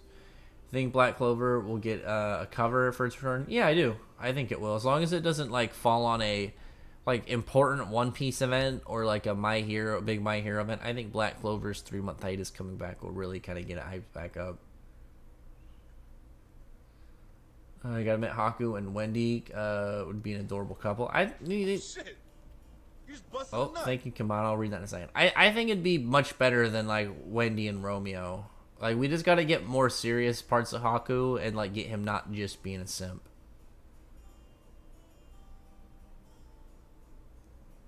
Like, just chilling. That's good. True, Fully Mishima officially revealed that. I mean, I feel like he's going to. Oh, the other 3 unknown ones about the about his 8 Dragon Slayer Lacrima or Fire, Earth, Water, Air, and Lightning. Yeah, I mean, there's still like 3 unknowns. I'm guessing. I think Poison was in there because of the purple, and then probably like something kind of like Light and Shadow or something like that we can really just already have seen at some point in the series. Thank you, Kimano, for the $20 super chat. You should read and watch Bungo Stray Dogs. It should be enough. I'll think about it because it's one of those series I've had, like I've known about, but I've just never put the effort towards it. And like I don't know, something about the series has never excited me too much. But I'll put it on my list. What I'll probably do is I'll put it on the list of like stuff if I ever do the Patreon react stuff and just you know watch a couple episodes and post it like once a week. Here's 2 episodes once a week to show where the fucking Bungo Stray Dogs could be one of those ones for me. That way it'll keep it organic. Because I was thinking about eventually doing that. Is eventually kind of like switching and then doing the whole camera thing. I'll have to eventually reveal my identity. But I guess I don't have to reveal my identity. I can just show my face. I was thinking about doing that maybe one day. And then getting that set up. And then having that as a back kind of burner thing. Mereoleona only throws hands, but Mereoleona is an exception. Like, Mereoleona is a singular character in the whole verse. Most characters, and a majority of the characters, don't do that. Because, like, think of how many characters in Fairy Tail throw hands versus how many characters in Black Clover throw hands. And it's not just a number in general. Think of it as, like, how many compared to all the characters in the series. I just gotta finish watching some Overlord. I mean, I'll probably watch the Overlord season when it's over. Because it's like, I like Overlord in concept, and I like the setup, but it's taken too long to get to any real kind of like stuff in the story. And that's what I don't like about it. Because it's like, think about this. I remember watching, I don't think I watched the first season when it was going or like close. I'm pretty sure I watched when season 2 just came out. Or season 2 I think just finished. It was either like most of the way done in season 2 or finished with season 2. And I watched it, and this was like, I still remember a time when I was going to watch specifically an episode, and this was when I was still in the Navy, and this was like, what, like 6-7 years ago, and it's like, really think about the gap of like stuff that's happened in that time, like within series, and it's like, this, like, all they've really happened is like more people have gotten foddered by Ainz and his crew. And there's no real people like that are threats for them to kind of actually have. It's kind of like if everybody in One Punch Man was Saitama. It would just be like, it's neat to see at times, but it's like I just want like the characters to actually get pushed and have a threat or a force that they have to to contend with. I've seen more from Suzaku and Kirina's backstory with Georg before he did. I'm hoping we can get flashbacks from all of them. I don't know if we're going to get, like, key background stuff the same degree from all of them as, like, we've got with Kirin and obviously him as a little kid and whatnot. But I think we could definitely get, meeting Georg, meeting members of the guild from each of them. I feel like that's a logical thing that we could get. Maybe Kiria, too, if Kiria wants to be friends with Lucy whenever she gets back up. I'm very intrigued by their next interactions. Because I feel like Kiria has to... Like, Kiria will have a good spot to show that she has got some maturity, and we know that she does from like her interactions with Misaki. But looking at it from the standpoint of just her, you look at it like her and Lucy, like if she's still being a complete jerk, acting like nothing happened, still like being like trying to act all high and mighty. It's like if Bakugo like immediately did that in reality. Like I remember him still being a jerk after they saved him, and I feel like everybody logically in a real fucking scenario would have been like, "Shut the fuck up! We just risked everything to try and get you back, and you're gonna be an asshole. We don't care how fucking crabby you are right now." And that's what I would hope. Like, I would hope people would be more realistic with that. Like, I'm hoping that when Misaki sees Lucy again, she has a degree of humbleness to her, like an actual like, damn, this girl beat me. Like, she's got some honor. Like, she's not gonna be like buddy with her, but if she's just like she knows she can't like treat Lucy like she's weak anymore. She has to be a little bit more respectful to her. I want that. Because, like, I feel like that's something that a character should, like, not even just like, oh yeah, this character in this scenario logically this result. I feel like most people, like, in a logical sense would definitely do that. Especially somebody who wants to be a fighter and specifically just wants to like fight people. Like, is way more battle hungry. Like, cause that'd be like you're looking at from like a warrior, like an honor thing, especially a swordsman. Like most swords people are gonna have that. Like that just comes with a lot of the territory. Or is my favorite character? She's a good tomboy. I don't know. Aura? Oh, from Overlord. I can't remember exactly who's who. I remember the bug chick. I like Ushiko Tensai better than Overlord. Yeah, I like the premise of Overlord. Like, I like the main character more in Mushiko, but with Overlord, I really like the idea of it's like, you know, this guy who played through this whole MMO. He was like one of the best people in the game. And he has like he's OP, and they have this whole OP level because they're like end bosses level people in a game, and so like what was it like high level stuff for like a kingdom was like a 5 or a 6, and Ainz was like can cast 10th level magic or something. So he's just like he's a peak level monster. No, he's in the back of the book, versus like these guys in the middle ground that are like hype for regular people who don't see like absurd things in the lore. It's like, think about it like Goblin Slayer. Goblin Slayer is cool because you see all this low-level shit that just kind of gets out of hand and gets chaotic, and you have this dude who just specializes in murdering these goblins. It's not the same thing, like, it's a fantasy thing, but, like, when you look at the average scenario of, like, Goblin Slayer versus the average scenario in Overlord. Like, most of it is just, like, characters getting built up, and then anybody on Ainz's crew just demolishes them in reality. Versus like Goblin Slayer, who's just like this dude, like he's looking good, but like he's there for some experience, and he's just he's pretty much just a human at the end of the day. He doesn't really have any powers, does he? I wonder if they're ever gonna give him powers. I'm not caught up on Goblin Slayer though. So maybe at some point you get something cool, or maybe just like a magic dagger or something, like a dagger and shield that don't break or some shit. Xenon versus Guildarts. Guildarts can crush the Dark Triad no problem. Xenon versus Urza. I mean, it's like Urza like just swings Nakagami and it cuts his heart in half. GG, my guy.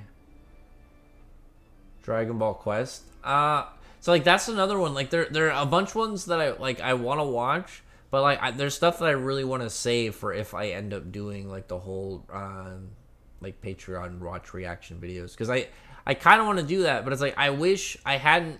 Like, there's a degree of me that wishes that I hadn't gotten into series, like a lot of series, just so I could do it. Because it's like, it looks fun.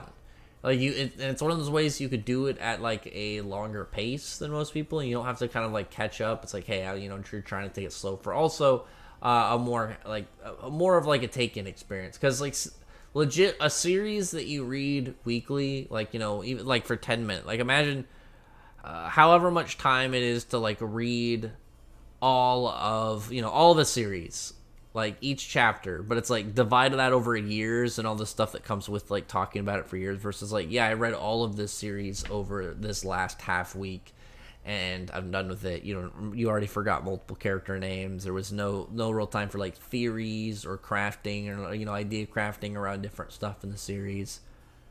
Like when you intake it at a slower pace and you kind of like appreciate what's going on more, I think you end up really intaking more of what's happening rather than just blitzing through a series and kind of just going along with it. Grand God just doing their fight in Skull and Mad Mole, or not at all? I feel like they're going to, because I've mentioned this a couple times, and I think it's legit. Is that if we don't have something like the Diablos members getting back up, what's the opposing force going to be for going to destroy these cores? Like who are they really going to fight?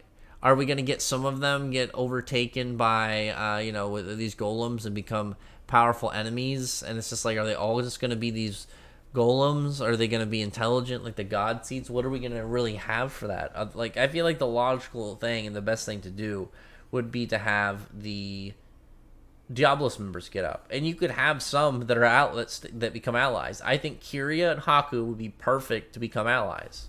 We already know Haku wants to work with Wendy. Cool, put them together. Have them fight some cool monster together. Same thing with Kiria. Have Kiria group up with Lucy, and they luck puts them in front of each other again, and they become allies. Maybe Kiria's like, I want to help and repay a debt or something, or like. Imagine it's like she wants to get, she wants to get Alexis' good side, and she's like, okay, I'm gonna try and talk to Lucy first. Maybe she'll be a little nicer to Lucy now, and they could become friends. But ultimately, she's trying to, get over Alexis. But I hope so. Like that's the ship that I feel like would be really the best one for Alexis, because it's like Mira Jane has had like nothing for it. I know it's like there are some people that want Alexis to be with Mira Jane, but it's like there's been nothing really ever in the canon that has hinted toward it, other than like a rumor at the end of the series that we didn't really have. And I guess end of pre-100 Years quest of the next era. You can only use spatial magic within Xenon's range, but I'm like that only works if you have lower mana than he does, and Urza has more than enough magic to completely overtake him completely. Because it's like if it just comes down to a power level thing, like Urza sits way higher than Xenon, not even close. Try Sorcerer, Stab, wait, Orphan 22. That's an interesting name. And Bastard, they're both magical fantasy series. Bastard I need to get to, because I know it's one of those ones that people always hype up. It's one of those core ones I haven't really touched. DC Chainsaw Man Part 2 spoilers, going on Twitter. I saw a little bit. I'm trying to keep fresh, because when I get back to my my normal videos, I want to do, obviously, mostly fairy tale stuff. But I want to spread out and do videos sometimes on other series. I don't know if I'll do Eden Zero. Like, I think I kind of want to sit with, for the most part, with Fairy Tail, and then let Eden Zero people do Eden Zero things. Maybe something occasionally, I don't know. Maybe maybe like something like crossovers and whatnot. Or if I ever just really want to talk about something. But other than that, like, there was Gachi Akuda I want to do, like, reviews on. Dadandan I want to do reviews on. I want to do ones on Gate of Nightmares 2. And obviously, like... Well, I'll probably just do maybe some of that more for streams. Because, like, I was thinking about doing mostly streams and fairy tale stuff. And then maybe I'll do reviews every once in a while. We'll see. But for the most part, I wanted this to have more stuff to talk about. And maybe I'll do it more, I think, on streams, actually. Because Gachi Akuda is pretty hype. And maybe I'll just kind of, like, instead kind of just give it more of, the title of whatever thing. Like, if I really want to talk about Gachi Akuda the most, I'll just put that at the front. Or if I want to talk about... if Doron survives and like actually just keeps going, maybe I'll put that one on there. And Doron will not die, hopefully. I really hope it lives, because I do like that series. I think overall it's been pretty good. Who do you think is the second strongest samurai officer in Doron based on what we've seen so far? Let me go look at the characters again really fast. Let me go look at the characters, because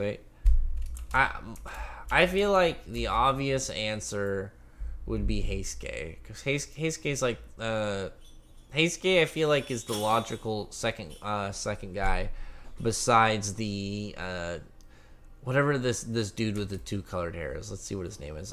These guys haven't been around enough that I haven't been given a reason to like them, so I've completely forgotten about. Well, I remember what they look like. I just don't remember their names yet. I know of their existence, and I'm taking notice of their existence, but I haven't been given a reason to remember their names. Let me see. The freaking the dude who just looks like Armin, the guy who just looks like a regular bowl cut, definitely not him. I feel like Heisuke is like the logical thing. I'm guessing the strongest is that dude Nami Shiro. I'm really hoping he looks way cooler with his hair down. Like, what will make me agitated, like, him as a character from being at the top is if he's not cool enough looking in battle. His power so far is neat. I like it. But I'm really hoping he ends up, like, like he starts looking and demonstrating like a top tier kind of crazy powerful dude. Like I want him to have like a Kenpachi vibe. So far, he just kind of seems like this kind of goofy physical force dude. Like I like him. He's got like a good display so far, but I feel like he hasn't. Like he needs to do more to kind of like have that vibe of the strongest. Unless the whole point is like he's just going to be a character who sits at this top power wise and dies. I think it'd be really cool if Doron was a series where like they're like from a samurai officer perspective is they're rebuilding because the Mononoke start really winning for a while. Like I think it'd be cool if it's like the series kind of starts out in disaster and these guys are just winning for a long time and it's only for like they start to turn it around and like maybe we have a short time skip. Oh, it's a month or two later. The Mononoke are kind of like really spreading, and that's like almost kind of like imagine where something like I'm trying to think of another series, but like the first one I thought of was Samurai 8, where it's like the first 15 chapters were like the opening, kind of like the prologue. It'd be like that, but good. If like this was able to like this arc was able to end essentially with that, where it's like okay, it sets it up. The Mononoke are flooding out. People got to really kind of convert, and we got one guy, the guy who started them, kind of allying with the with these characters, and we can get more of that. Some of these bad guy designs, though, I think are kind of cool. Like this skeleton dude looks really cool. I'm a fan of the skeleton dude. What is his name? Hang on, let me see. What was this dude's? I'm just imagining like some kind of like brookish voice of like some really cool badass yet neat skeleton. He sounds kind of cool, but also a little bit scary. Where is this guy's name? They say it at one point in the chapter. I think Hanzo talks to him. But other than that, like there's like the little kid. I don't think is scary. The creepy claw chick, I think looks a little scary. The firewheel dude looks neat. I'm hoping he's pretty cool. And then the other dude I feel like is fodder. Kanbei is just doing his thing, like just being in the back, like the continuous villain of the series. But for the most part, I feel like the series is really moving in a good direction. It just depends on how like the stuff going on is going to, like how is it going to really conclude. If we get something that really sets up like a really interesting turn in the story and not just like they lose, they defeat these guys and then they reconvene for another time, they might show up.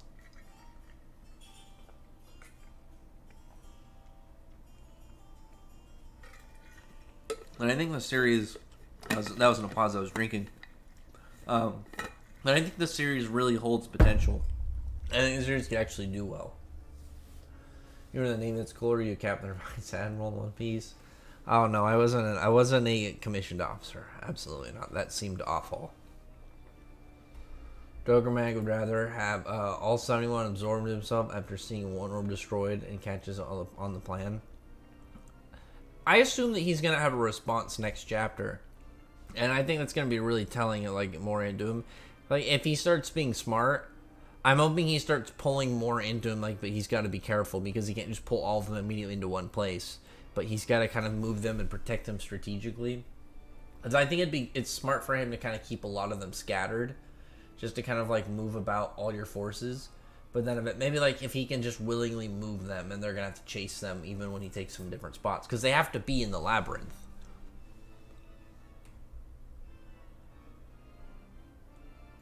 I think you should make a video on how strong do you think the Doron samurai officers are. I could like if Doron survives. So if Doron survives, I will probably do a couple of, like occasional Doron videos. That was more so with Build King, but that's kind of what I want to do with Build King. It's like I didn't want to like do crazy focus on it, but I really wanted to do like Build King videos. Like I really wanted to do stuff like talking about the different colors of vigor and how their power system works, and talk about some of the characters and talk about some of the monsters and of the lore, but obviously got axed. Maybe I'll be able to get that with Doron. I think that'll be really cool. We'll see. The series right now is in a good spot for either continuing or being axed, because the whole stuff of them being brought up, they beat Hanzo, they can essentially fix the problem.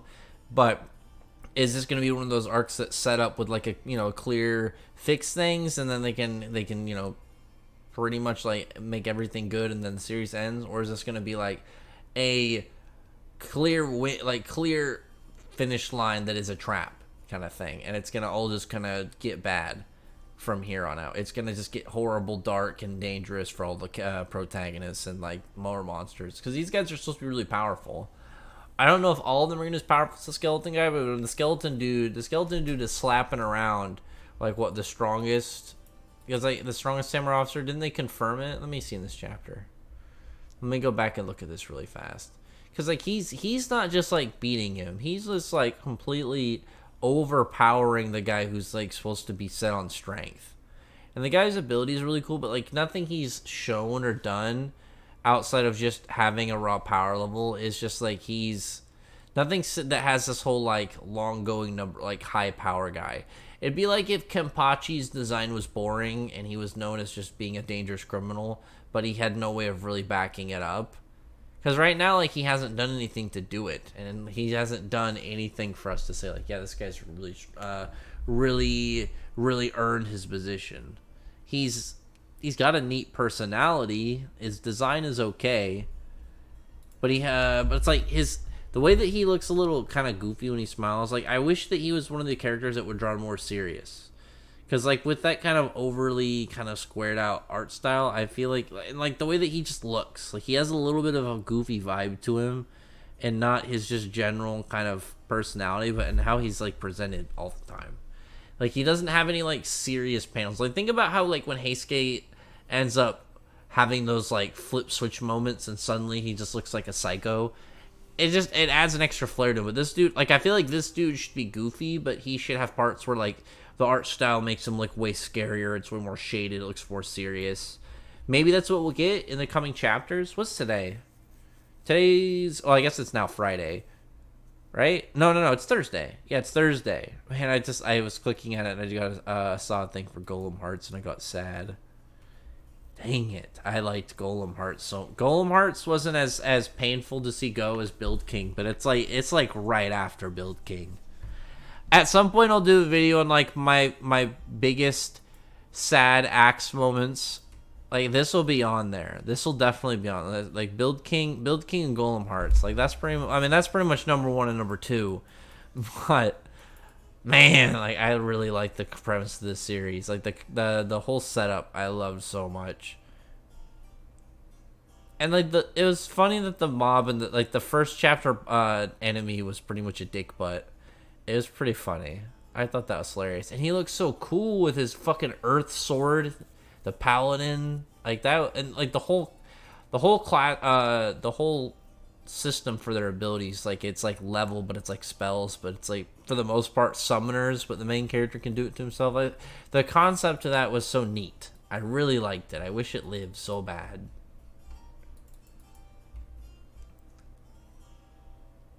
Dorn is good. I like Dorn. I think it's cool. I want to see the Night Gears from Holy's Fleet. She mentioned them coming to Hermit during the Battle of the Aknoela's Dragons. I mean, that's one of the plot things we're still waiting, obviously, is the Interstellar to show up with all their shit. Gakasha Dokuro, Japanese skeleton demon. Yeah, those things are cool. That's what I thought it was, because like I didn't remember the exact name, but I know the yokai, and I knew it was one of those words where it's like you could say it, but you weren't sure if you were saying it right. Like, you know, if you got like a few letters off, like, you know, like if you got one kanji off, or, you know, whatever the different versions you want to use. It's like you get one off, but you get everything else right. You're one syllable off. I'm definitely gonna look into this Rune Factory game.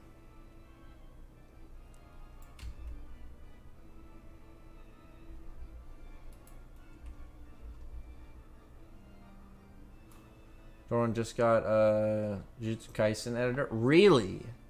That's a good sign. I'm actually very curious that I didn't see that at all.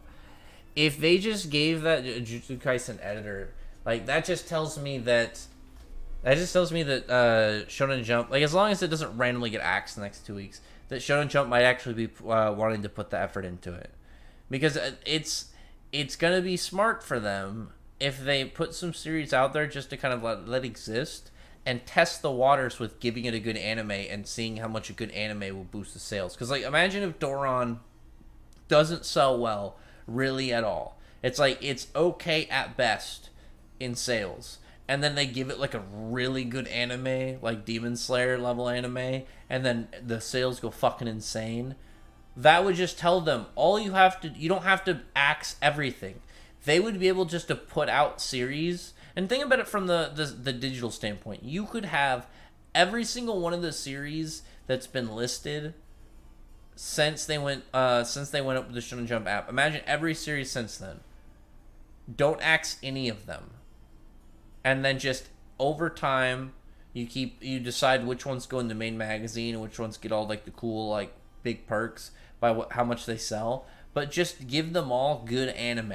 Give them all good animes. They don't all have to be Demon Slayer, but it's like, imagine each one they just say like, yeah, give this one a good anime budget, a good amount of time to do it, and make sure that the quality of it is going to be really good for what we paid for.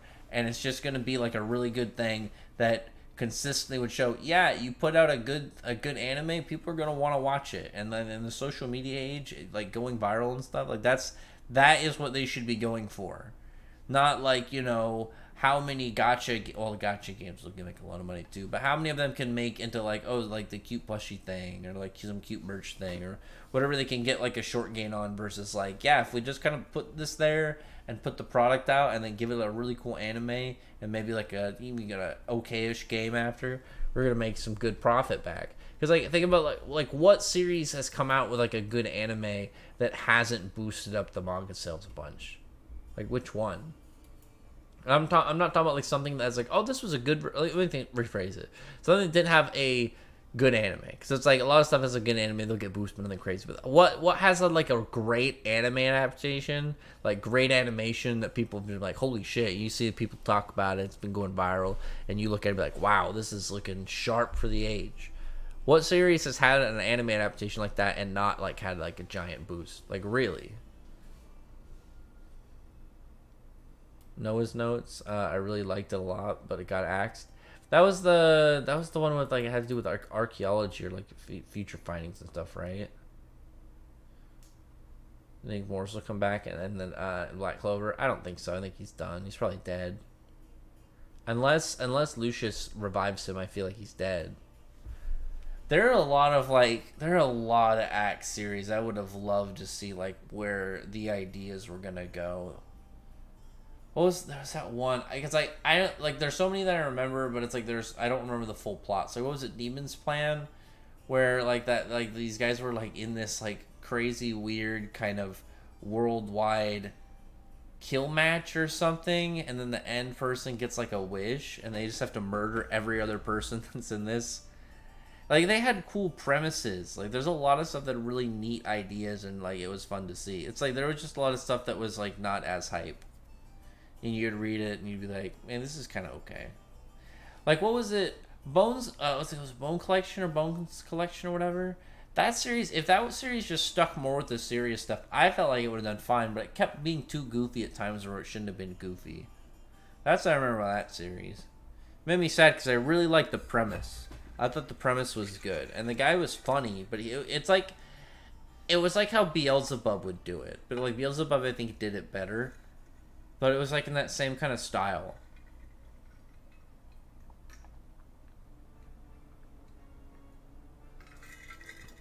Maybe that's what the dude was going for. I don't know. I think it would make sense if they said, this is what we want from you. I'm really curious to know if maybe if Shonen Jump does that. I don't know the whole process. But it's like, there are people that bring their ideas to Shonen Jump. But like, are there times where Shonen Jump will just talk to somebody and be like, hey, you got good art, and we've seen you do stuff before. This is the type of series we want you to make something around this. Like, I feel like it would make sense for that to happen. I don't really know if it's ever been mentioned. Or like, I could see that and they say, hey, make a series like this, and they told them like something like Beelzebub. I don't know. I thought it was neat, but the series was too goofy, too much. So like, I'm not a fan of when you have a series that's, unless it's like an outright set comedy. I don't like it when it's like it's unsure of it, if it's a battle shonen or if it's goofy. Because that was my problem with Beelzebub, is I thought Beelzebub was a pretty good series and I liked it and I liked a lot of aspects of it. But I didn't like when there were times where it felt like it was gonna be like, okay, I'm gonna be battle shonen now, but it never fully committed to it. Like the one shot for Bones Collection was good. I really liked it, and the beginning is really good too. And I like the progression of how the powers worked. It was definitely picking up, and when the percentages picked up, and I was like, yeah, the series is gonna act. I got sad. Hope Eden Zero Season 2 goes crazy and help the sales out. I would like that too. But I feel like Eden Zero is like Black Clover. The anime is just gonna do better than the manga. Because like they even said that like they thought like Mishima had the same mindset that I did when I thought about how like Eden Zero would translate. Is the stuff about a sci-fi space series is always going to look better animated and with color than something like a fantasy series, because stuff like space battles and tech and just anything around that, like it usually looks better when you have the special effects. It's like the difference between watching a duel of Yu-Gi-Oh versus reading about it. There are parts that are cool, but it's like watching it is just so much better. But there are fights in like in animes where like it's better just to see the manga choreography and like how it's like can show way more technical points versus like where maybe it doesn't translate as good when you're seeing it like a fast-paced character or something from certain angles, and it might look weird or it might not just look as well translated between page to full motion. Those are my thoughts on the current events on Undead Unluck. I feel like the series is losing its spark. Well, the problem is it's already in its end point. So like we know what the goal is. It's just like we're just waiting for the obstacles. Because it's think about it like when you like the only things really that they could have done are ones where they throw in crazy curveballs, where stuff like Rip shows up to kind of like intervene and end up fighting Andy instead. Nico betrays and becomes an enemy, makes a deal with Ghost and stuff. Outside of that, there's not like he has to do stuff like that really, and it's like I can't even say like outside of stuff like that. Like he has to do stuff like that because we know what the end goal is, and we know about the time clock on events. We know where things are going, and we know how much time is left from a story standpoint perspective of how things work in context. And because of that, we're just waiting for certain things to happen, which is like. Is this one of those things when you get near the end? The problem is like, it feels like it's one of those movies where it's been feeling like the end for a while. But that's how Undead Unluck has felt the whole story for the most part. So I'm not too mad about that.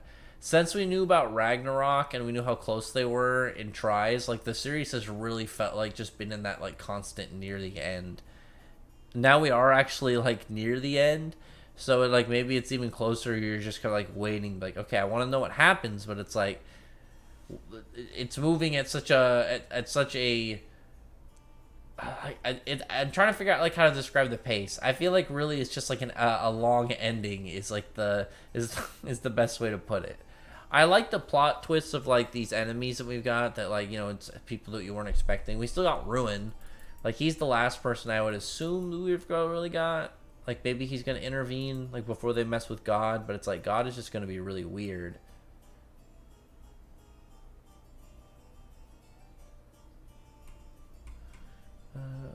I wonder how Holy really fights. Yeah, Holy is really interesting. I think Holy's a really interesting character. Because I feel like she's giving off kind of like an old tier-esque vibe. And what Mishima wants to do. But we'll see. The series that buckled me when it got canceled was Hinamaru Sumo. Yeah, but didn't it get like kind of like rush canceled? I don't think, because it's got like 160 something chapters, right?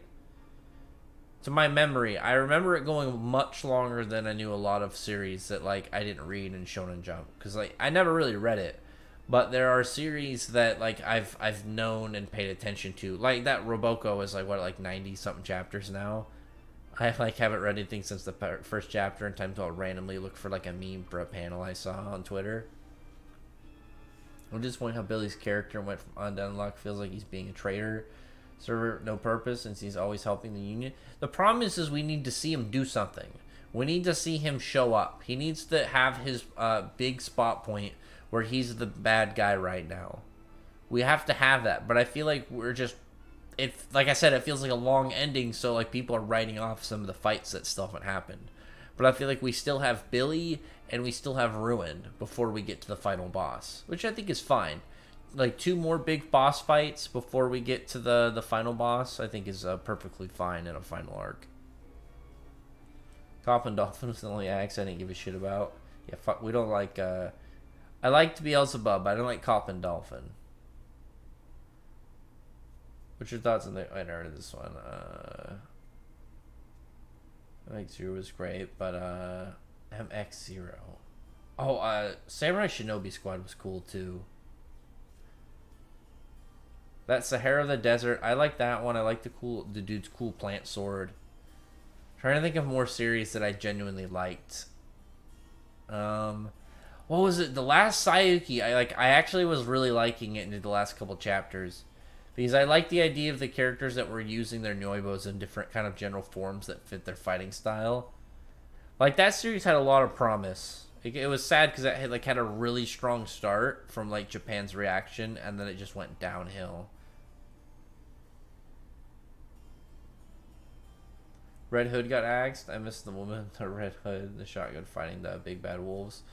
Yeah, I really wish that, like, we didn't have the way that it was rushed so bad. Because, like, it had a really neat plot. Red Hood was really cool. I love the art. I was a big fan of the art.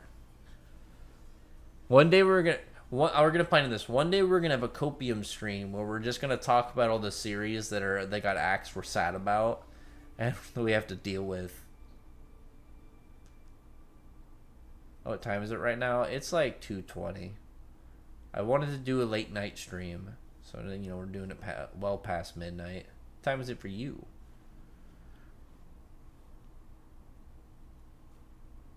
Wonder Mishima revealed Holy's ether gear to the Holy type, hence for code name. And it's what does that sound? Oh, there's a dude in a truck outside. I wonder if he's spraying. Maybe it's for bugs or something. Oh, the Holy type. I imagine she's got to have something really neat. Like, but it's like their names don't really have anything to directly do with their powers. It's like something that they believe in. I'm hoping she has some cool light powers, like does something with photons. That'd be sick. Thoughts on One Punch Man? I thought the chapter was neat. I'm not surprised though that it's like getting close to its end based off of like where they're at.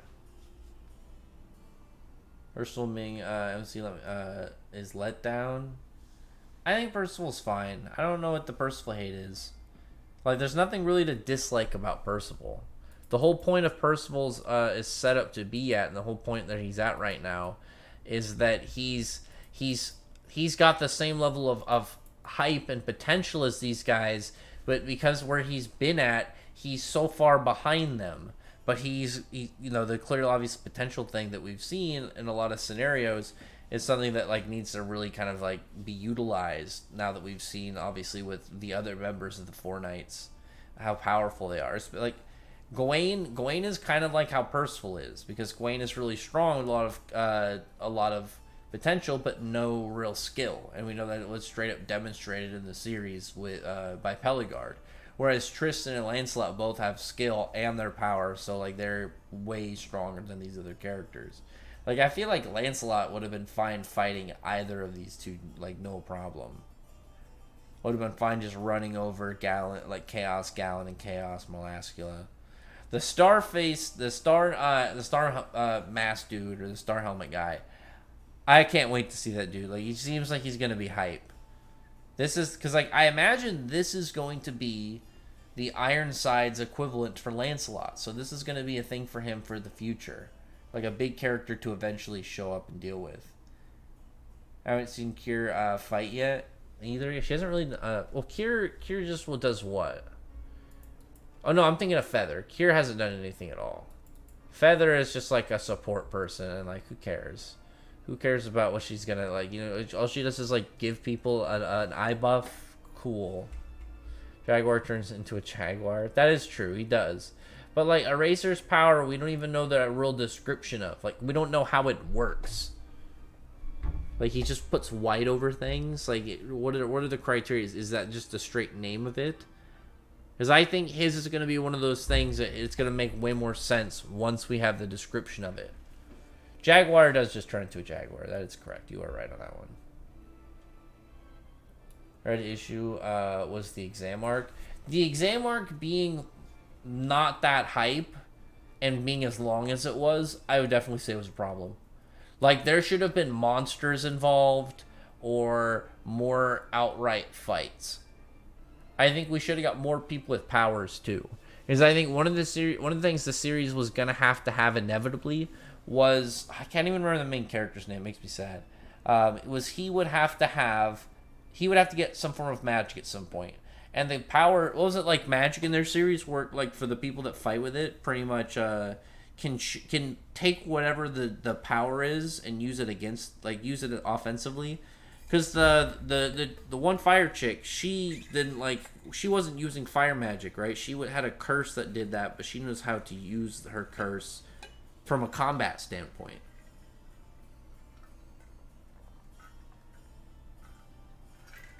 So it's like you set up a scenario where the main character gets cursed, at some point by some powerful character, some powerful curse, and then eventually uses that for his powers. And it's one of the things I really want to see in Aliens area. Aliens area has a really neat thing of how there are characters that seemingly don't have any powers, but they are just really skilled with this technology weapon. Like, they just have different types of technology in their advanced weaponry that they're so skilled with, and all combined make them a really powerful and strong fighter. So, like, this dude, like, he's gonna fight, like, this, high-level assassin, apparently. But he doesn't seem worried at all. The main character has powers, but he doesn't have any gear or anything. I'm really, really interested to see where that goes. Because that was one of the things I was mad about with My Hero. Is My Hero had that, but like they barely did shit with it for so long. And I was really happy with Bakugo's thing. Because Bakugo is doing what he should do. One of the things, like, obviously you should always work on your own power and want to advance it and get better with it. But it's like, if you have a direct, like, how you can directly, like, improve it through gear, go for it. Like, why the fuck not? Why don't you want to buff yourself? Get cool stuff. Get cool stuff that buffs your power and makes you a more effective unit. Don't be somebody that just kind of like, keeps just the spandex and looks goofy. Or this one, just where Jaguar turns into a Jaguar. Have you seen Stage S? No, I haven't. I don't know what that is. Jaguar ship is going to be named Cobra. Other Interstellars have they're just different members of all their stuff. Who was Racer with? Racer, I think, was in what, Holy's fleet or Jaguar's fleet? Something like that.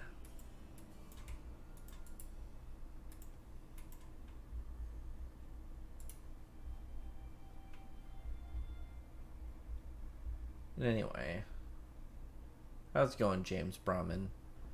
What are you guys doing?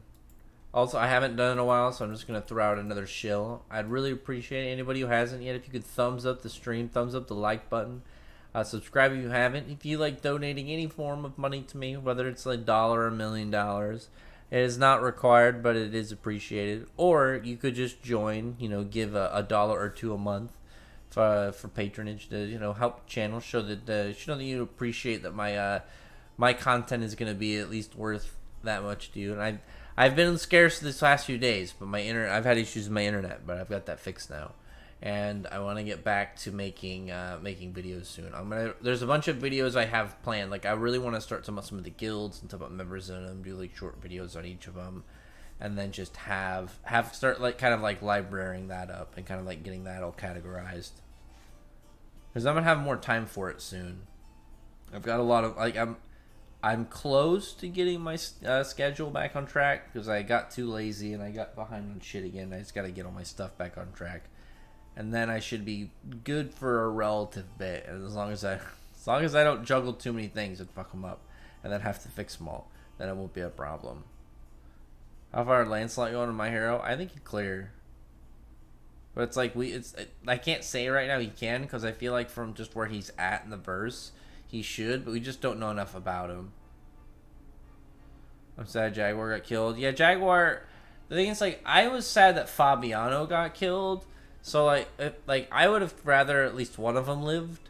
I really wanted to see what Fabiano was like in combat. But other than that, Jaguar was cool. I wish he didn't die. But, yeah, that was a really unfortunate time.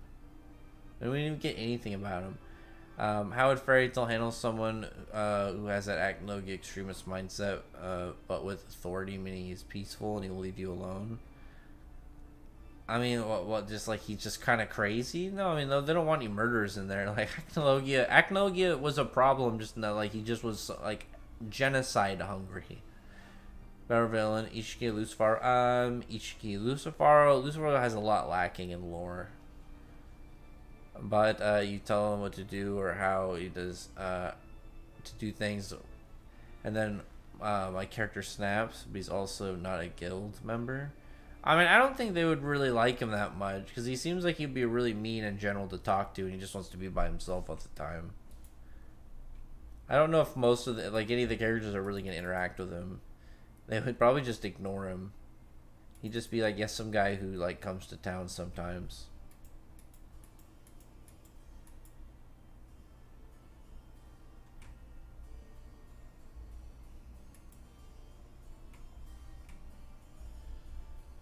Let me see. All right.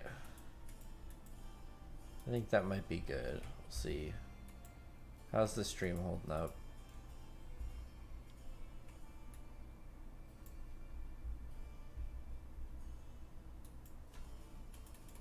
I'm trying to think. I'm trying to think of anything left right now to talk about. Cause like there's some stuff obviously I want to talk about. There's a lot of stuff I want to save for videos. Because what's today? Today's now Friday. We've got what? Eden Zero spoilers in a few days, right? I think a few days we get the Eden Zero chapter, or a few days we get the spoilers for the next Eden Zero chapter. Fairy Tail's on Tuesday. Oh my god, we're already like most of the way there. And then we'll get to we're gonna get back to the chapter. What's the next chapter gonna be on? Like, I assume it's gonna be more just on Dogromag, and maybe like I hope so bad we're gonna see something about the Diablos members, or just something that like they're gonna fight against. Like there has to be something, because that's the biggest thing for me for these last 2 weeks. Obviously we're not 2 weeks in, but like it's gonna be for the next rest of the 2 weeks between the chapters. Is I just want to know like what is gonna be the obstacle for the people going after the Dogromag cores. What's the obstacle gonna be? It can't just be those little minions. And it can't just be like maybe big minions who are strong and they have to get around. Like there has to be like stakes in the fight. And I feel like we could get some of the team ups that I said earlier, like Haku and Kiri become allies, and then maybe Skolnion and Mad Mole to get up for the Gray and Gagio fights. We have Kieran wanting to settle the tie between him and Laxus. You have Misaki want to get revenge on Urza. Like, you could do a lot. Like, there's definitely a lot of stuff that we could have. And it's stuff that as long as it keeps it in a cool, fresh area, it'd be fun to see. Like, if Misaki actually takes Urza seriously from the go, Urza's, like, more refreshed. Maybe Wendy's healed her. Maybe she's rested for a minute. And she still goes into this knowing how to get around Kiri's things. Maybe she's figured out some different strategies. Because I think it would make sense of like if you had to fight again, and like Misaki obviously like taking Urza seriously from the go would be really beneficial to her. But Urza, I almost said, hang on.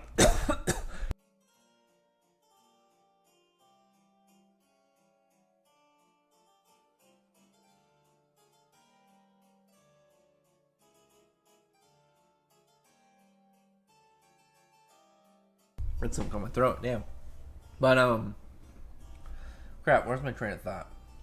I was talking about some of the fights, but you could counter. I think fairness counter the two. Hang on, on my throat.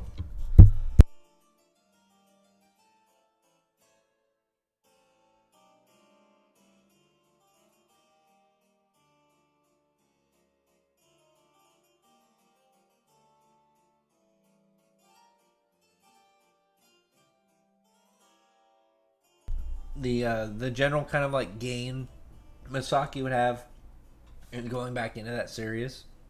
But Urza has time to think of around an opponent, what the she already knows. And I feel like she could have probably a better strategy going into a second round.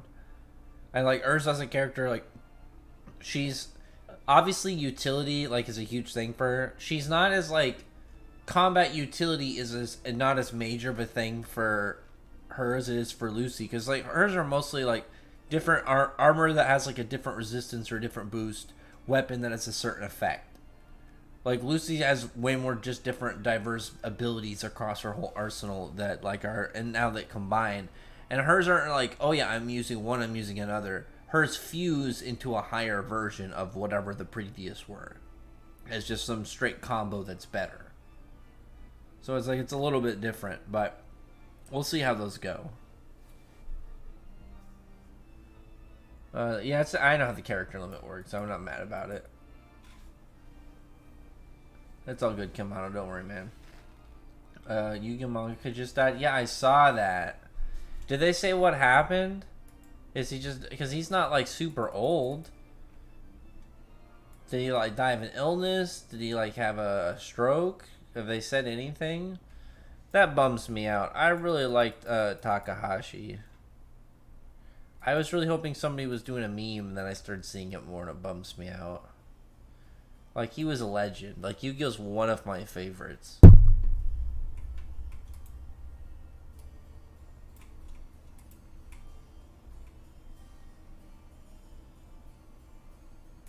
Oh, dude, it says, like, at least from what I'm seeing, I don't know if this is true. Somebody said it's like they found him in the water, and it might have been in an accident during a trip. That sucks. We lost him in, like, this short amount of time after, Miura died. That just bums me out. It's rough. We need to protect the ones that we still have. We need to put out like a new bill, the Mangaka Protection Act, where we just like we put it in a fund. We need to all donate to a fund that will hire just like some general person that will keep tabs on them to keep them safe. They don't have to stalk them, but it's like you just kind of like, you know, you do wellness checks. You go over like, hey, you're good. You need a granola bar. You need a bottled water. And you just help them out. This sucks, man. It's pretty sad. Today's Thursday and not Friday. I mean, it's Friday for me.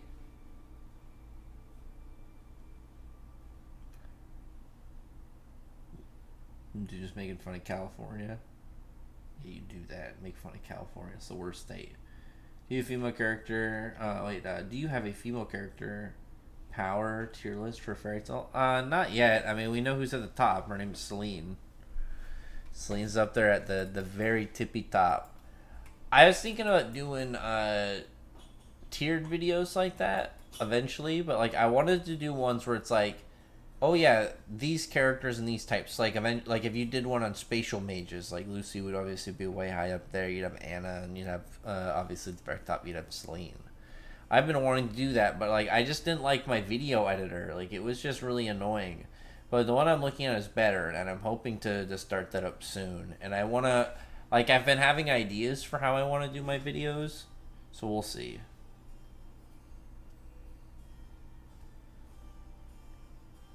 Once I get everything really into motion, I think it'll work out. I've been having a lot more ideas, because I haven't been doing videos recently, but I've been thinking about what I want to do with my videos and, like, what kind of videos I want to do. So I have a plan. I just have to get this new setup, figure out how it works, and then I'll kind of get things laid out.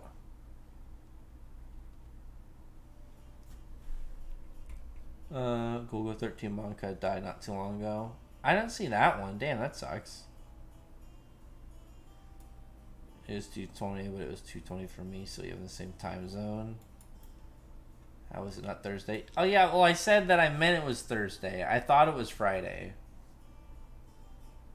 I got my times mixed up. Listen, and I said that before, that I was like, I wasn't too sure which day it was for a minute. So like, I just forgot again, because I like, it was such a not a think about part, because it's just like, yeah, whatever, whatever. And I fell right back into it.